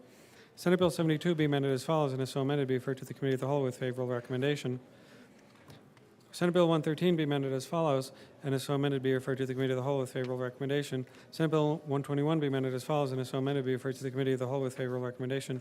Senate Bill 126 be amended as follows, and is so amended be referred to the committee of the whole with favorable recommendation, and with a recommendation to be placed on the consent calendar. Senate Bill 139 be amended as follows, and is so amended be referred to the committee of the whole with favorable recommendation. Senate Bill 142 be amended as follows, and is so amended be referred to the committee of the whole with favorable recommendation, and with a recommendation to be placed on the consent calendar. Senate Bill 143 be amended as follows, and is so amended be referred to the committee of the whole with favorable recommendation, and with a recommendation to be placed on the consent calendar. Senate Bill 152 be amended as follows, and is so amended be referred to the committee of the whole with favorable recommendation, and with a recommendation to be placed on the consent calendar. Senate Bill 158 be amended as follows, and is so amended be referred to the committee of the whole with favorable recommendation, and with a recommendation to be placed on the consent calendar. Senate Bill 167 be amended as follows, and is so amended be referred to the committee of the whole with favorable recommendation, and with a recommendation to be placed on the consent calendar. Senate Bill 174 be amended as follows, and is so amended be referred to the committee of the whole with favorable recommendation. Senate Bill 190 be amended as follows, and is so amended be referred to the committee of the whole with favorable recommendation, and with a recommendation to be placed on the consent calendar.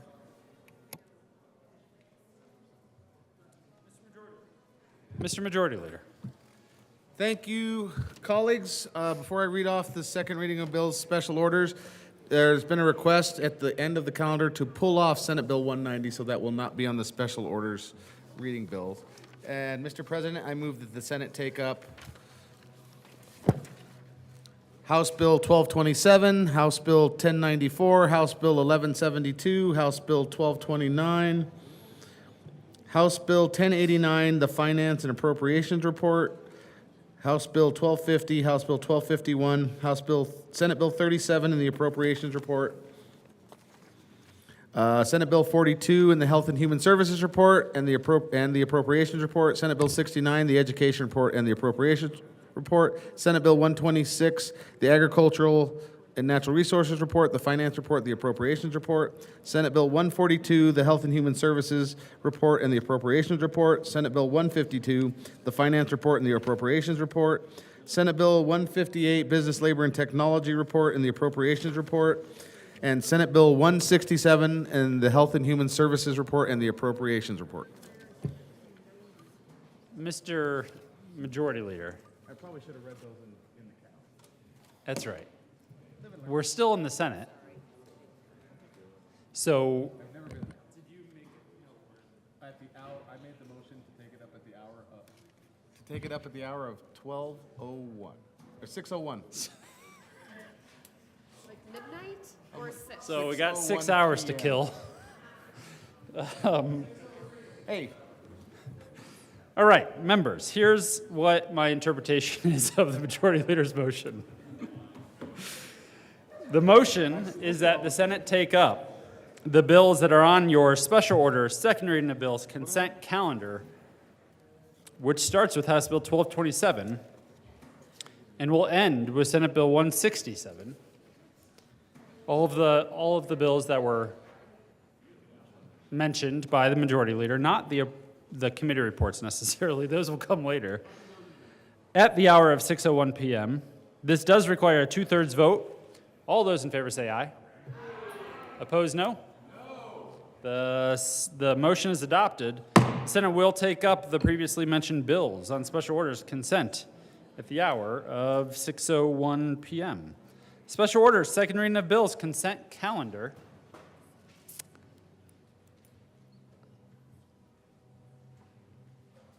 Conductor Marchman. Thank you, Mr. President. I move that the Senate, I didn't find my notes, take up special order second reading of bills consent calendar. You have heard the motion. All those in favor say aye. Opposed, no? The motion is adopted and the Senate will resolve itself into the Committee of the Whole for the consideration of the special order second reading of bills consent calendar, and Senator Marchman will take the chair.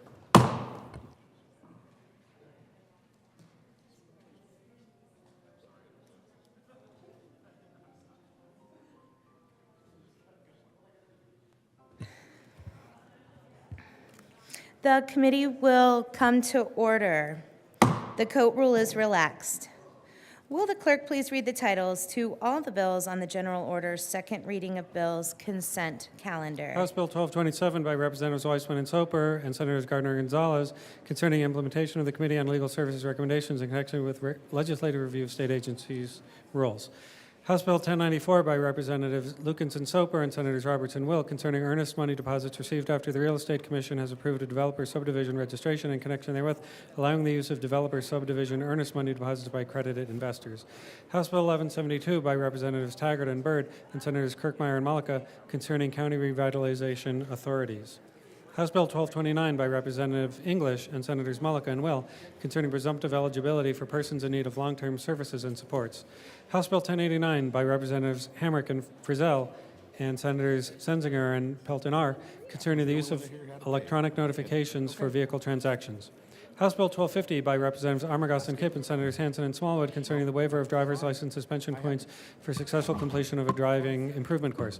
House Bill 1251 by Representatives Snyder and Mabry and Senator Gonzalez concerning the continuation of functions related to the regulation of debt management service providers and in connection therewith implementing the recommendations in the 2023 Sunset Report by the Department of Regulatory Agencies. Senate Bill 37 by Senators Simpson and Bridges and Representative Lynch and McCormick concerning alternative mechanisms for achieving compliance with water quality standards. Senate Bill 42 by Senators Buckner and Fields and Representative English concerning the creation of the Ari P. Taylor Sickle Cell Disease Outreach Program to provide support to individuals living with sickle cell disease. Senate Bill 69 by Senator Kolker concerning measures to clarify individualized education program information. Senate Bill 126 by Senators Will and Winter and Representatives Lukens and Lynch concerning the Conservation Easement Income Tax Credit and in connection therewith extending the Conservation Easement Oversight Commission and the Certified Holder Program indefinitely, increasing the limit on conservation easement income tax credits available to donors in 1 calendar year, and allowing multiple transfers of conservation easement income tax credits. Senate Bill 142 by Senators Marchman and Kirkmeyer and Representatives Byrd and Hartsook concerning health screening in public schools. Senate Bill 152 by Senator Simpson and Roberts and Representative McCormick concerning an income tax credit for qualifying food and beverage retailers in the state that source ingredients from local producers practicing regenerative agriculture.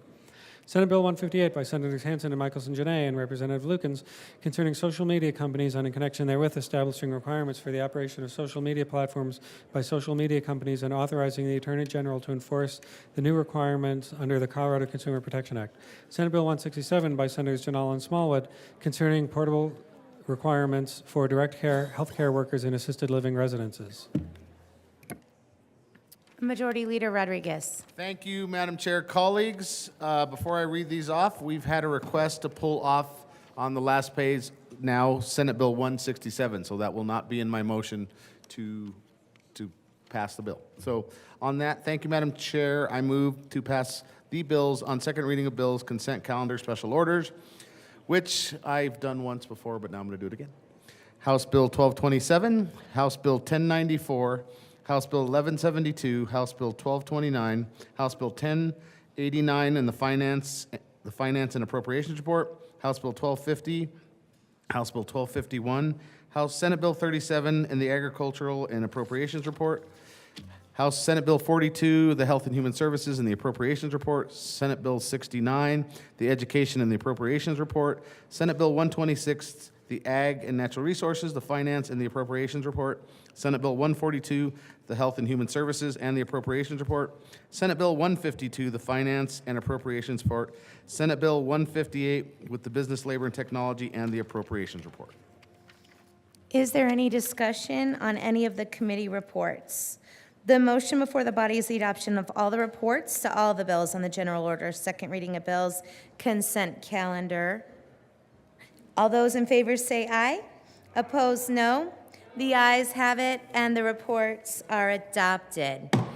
Is there any discussion on any of the bills on the consent calendar? The motion for the body is the adoption of all the bills on general order, second reading of bills, consent calendar. All those in favor say aye. Opposed, no. The ayes have it, and the bills are adopted. Majority Leader Rodriguez. Thank you, Madam Chair. I move the committee rise and report. The motion is for the committee to rise and report. All those in favor say aye. Opposed, no. The ayes have it, and the motion's adopted. The committee will rise and report.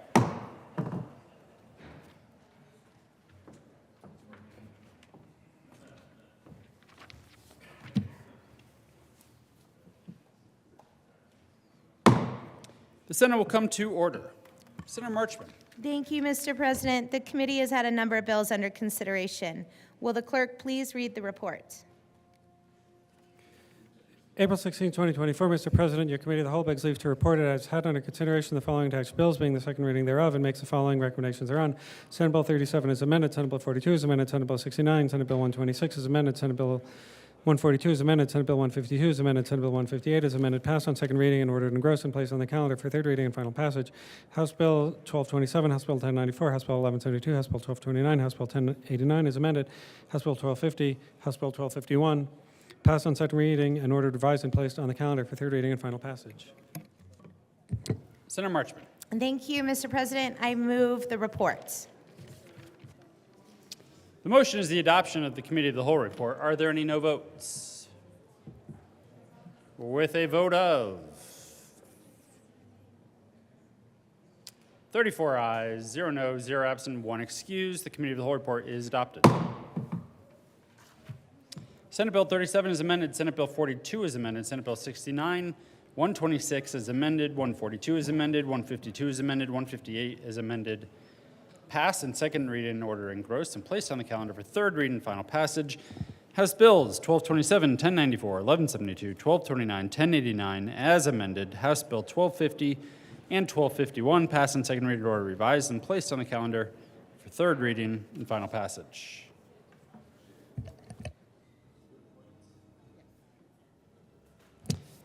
Consideration of governor's appointments, consent calendar. Will the clerk please read all of the appointments listed on the consent calendar?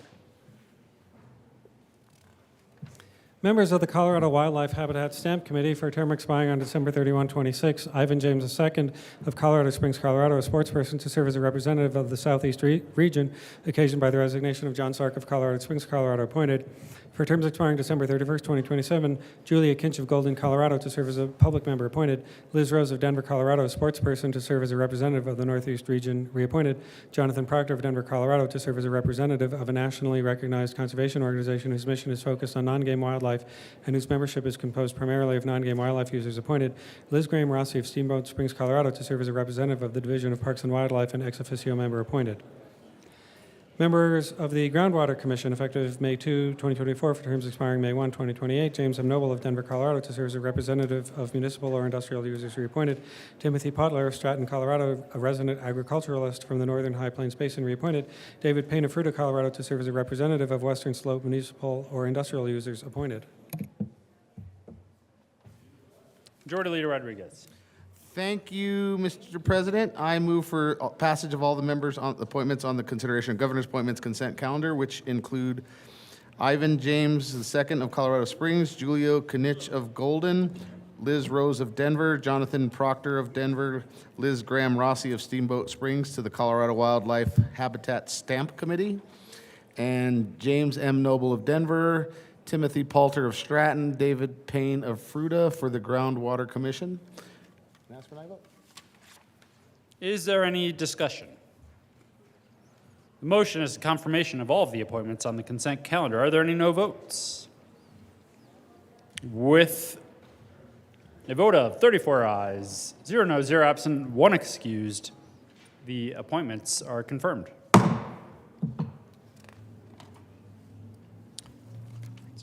Consideration of conference committee reports. Will the clerk please read the title of 1410? House Bill 1410 by Representatives Byrd and Taggart and Senators Bridges and Zunziger concerning administrative changes to the Just Transition Office in the Department of Labor and Employment.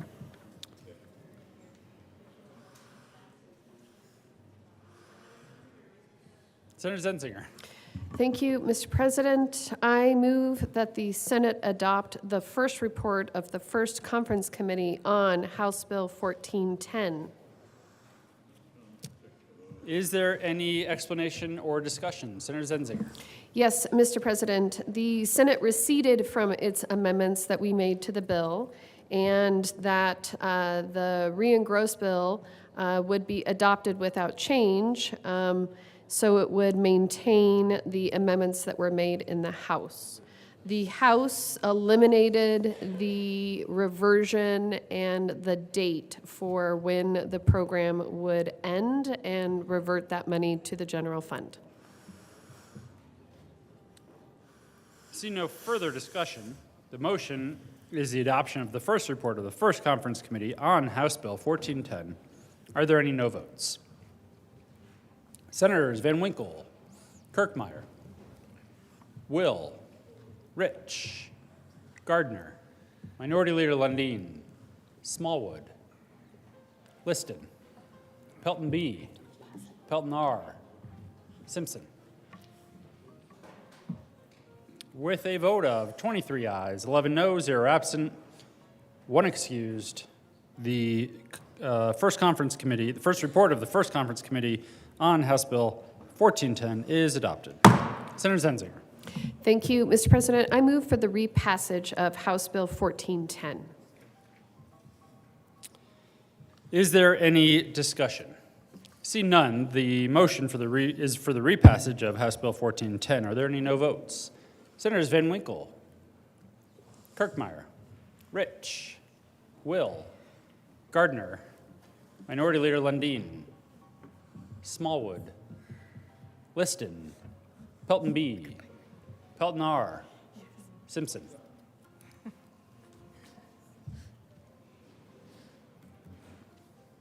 With a vote of 23 ayes, 11 noes, 0 absent, 1 excused, House Bill 1410 is repassed. Co-sponsors.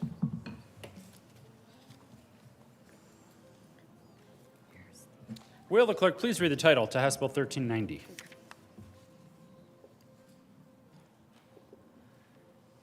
House Bill 1390 by Representatives Byrd and Senator Sirota. Thank you, And- Mr. Yeah, apologies. I jumped the gun there. By Representatives Byrd and that was my Sirota and problem. Senators Kirkmeyer and Bridges concerning measures to support certain school food programs in the Department of Education in connection therewith making and reducing an appropriation. I saw a hand and I called on it. Senator Kirkmeyer. Thank you, Mr. President. I move the Senate adopt the first report of the first conference committee on House Bill 1390. Is there any explanation on the conference committee report? Yes, thank you, Mr. President.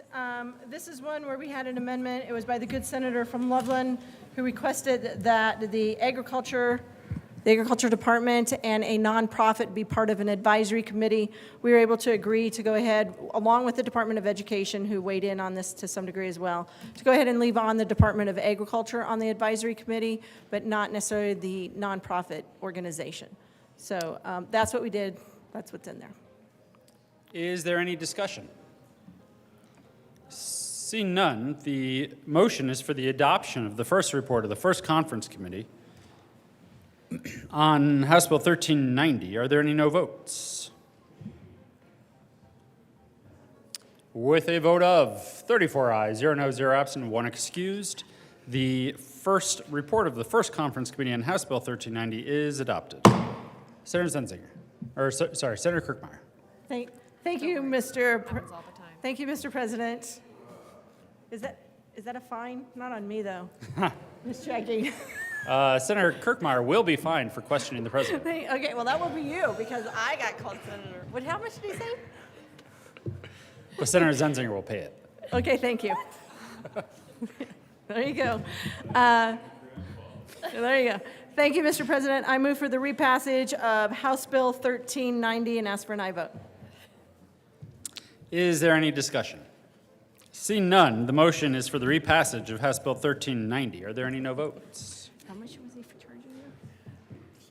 Senators Van Winkle. You raised your hand. You called me. With a vote of 33 ayes, 1 no, 0 absent, 1 excused, House Bill 1390 is repassed. Co-sponsors.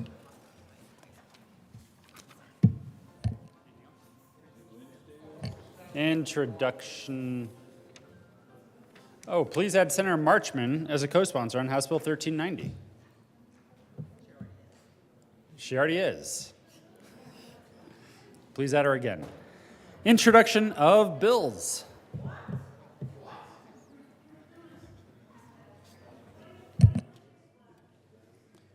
Senate Bill 207 by Senators Finberg and Hansen and Representative Soper and Valdez concerning access to distributed energy and in connection therewith establishing requirements for the development of inclusive community solar capacity that investor-owned electric utilities must make available to utility customers and requiring the acquisition of distributed generation facilities paired with energy storage.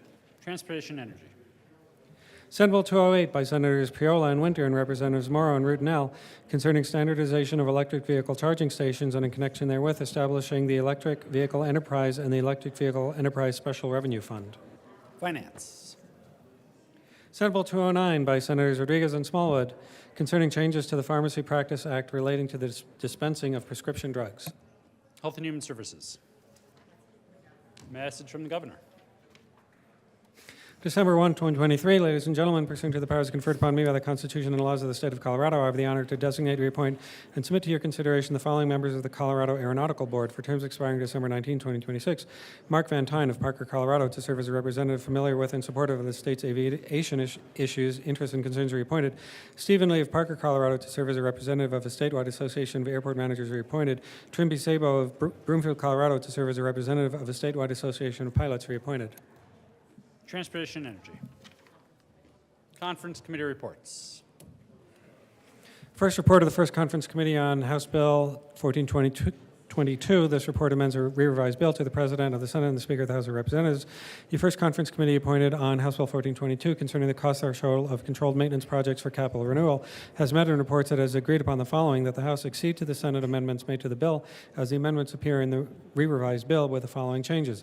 Amend re-revised bill, page 2, line 9, strike 1, and substitute 7. Respectfully submitted, House Committee. Shannon Bird, Chair. Rick Taggart. Emily Sirota. Senate Committee. Rachel P. Zunziger, Chair. Barbara Kirkmeyer. Jeff Bridges. Announcements. Announcements. Announcements. Announcements. Announcements. Senator Michelson Cheney. Thank you, Mr. President. Members, today on your desk you received information about the Second Wind Fund. The Second Wind Fund is an organization that helps suicidal children wherever they are in the state who are short on funding for therapy. So if you know of children who are short on funding for therapy, Second Wind Fund is a place that you can send your constituents to. So please cherish this information as I do. Senator Danielson. Thank you, Mr. President. The Senate Business, Labor, and Technology Committee will meet on adjournment in about 10 minutes after we get done here. 10 minutes? 15? It'll be 16 minutes and 47 seconds. Don't be late. 16 minutes and 47 seconds, folks. We're going to switch the order listed on the calendar and hear 11:51 first, 192 second, and 41 third. Thank you so much. I said, SCR 357, which is different than our normal location for all those folks who are going to come and watch. Thanks. Senator Mullica. Thank you, Mr. President. Members, Senate Finance Committee will be meeting 15 minutes upon adjournment in the old Supreme Court to hear House Bill 1253, Senate Bill 204, House Bill 1328, House Bill 1276, House Bill 1269, and Senate Bill 33. I forget.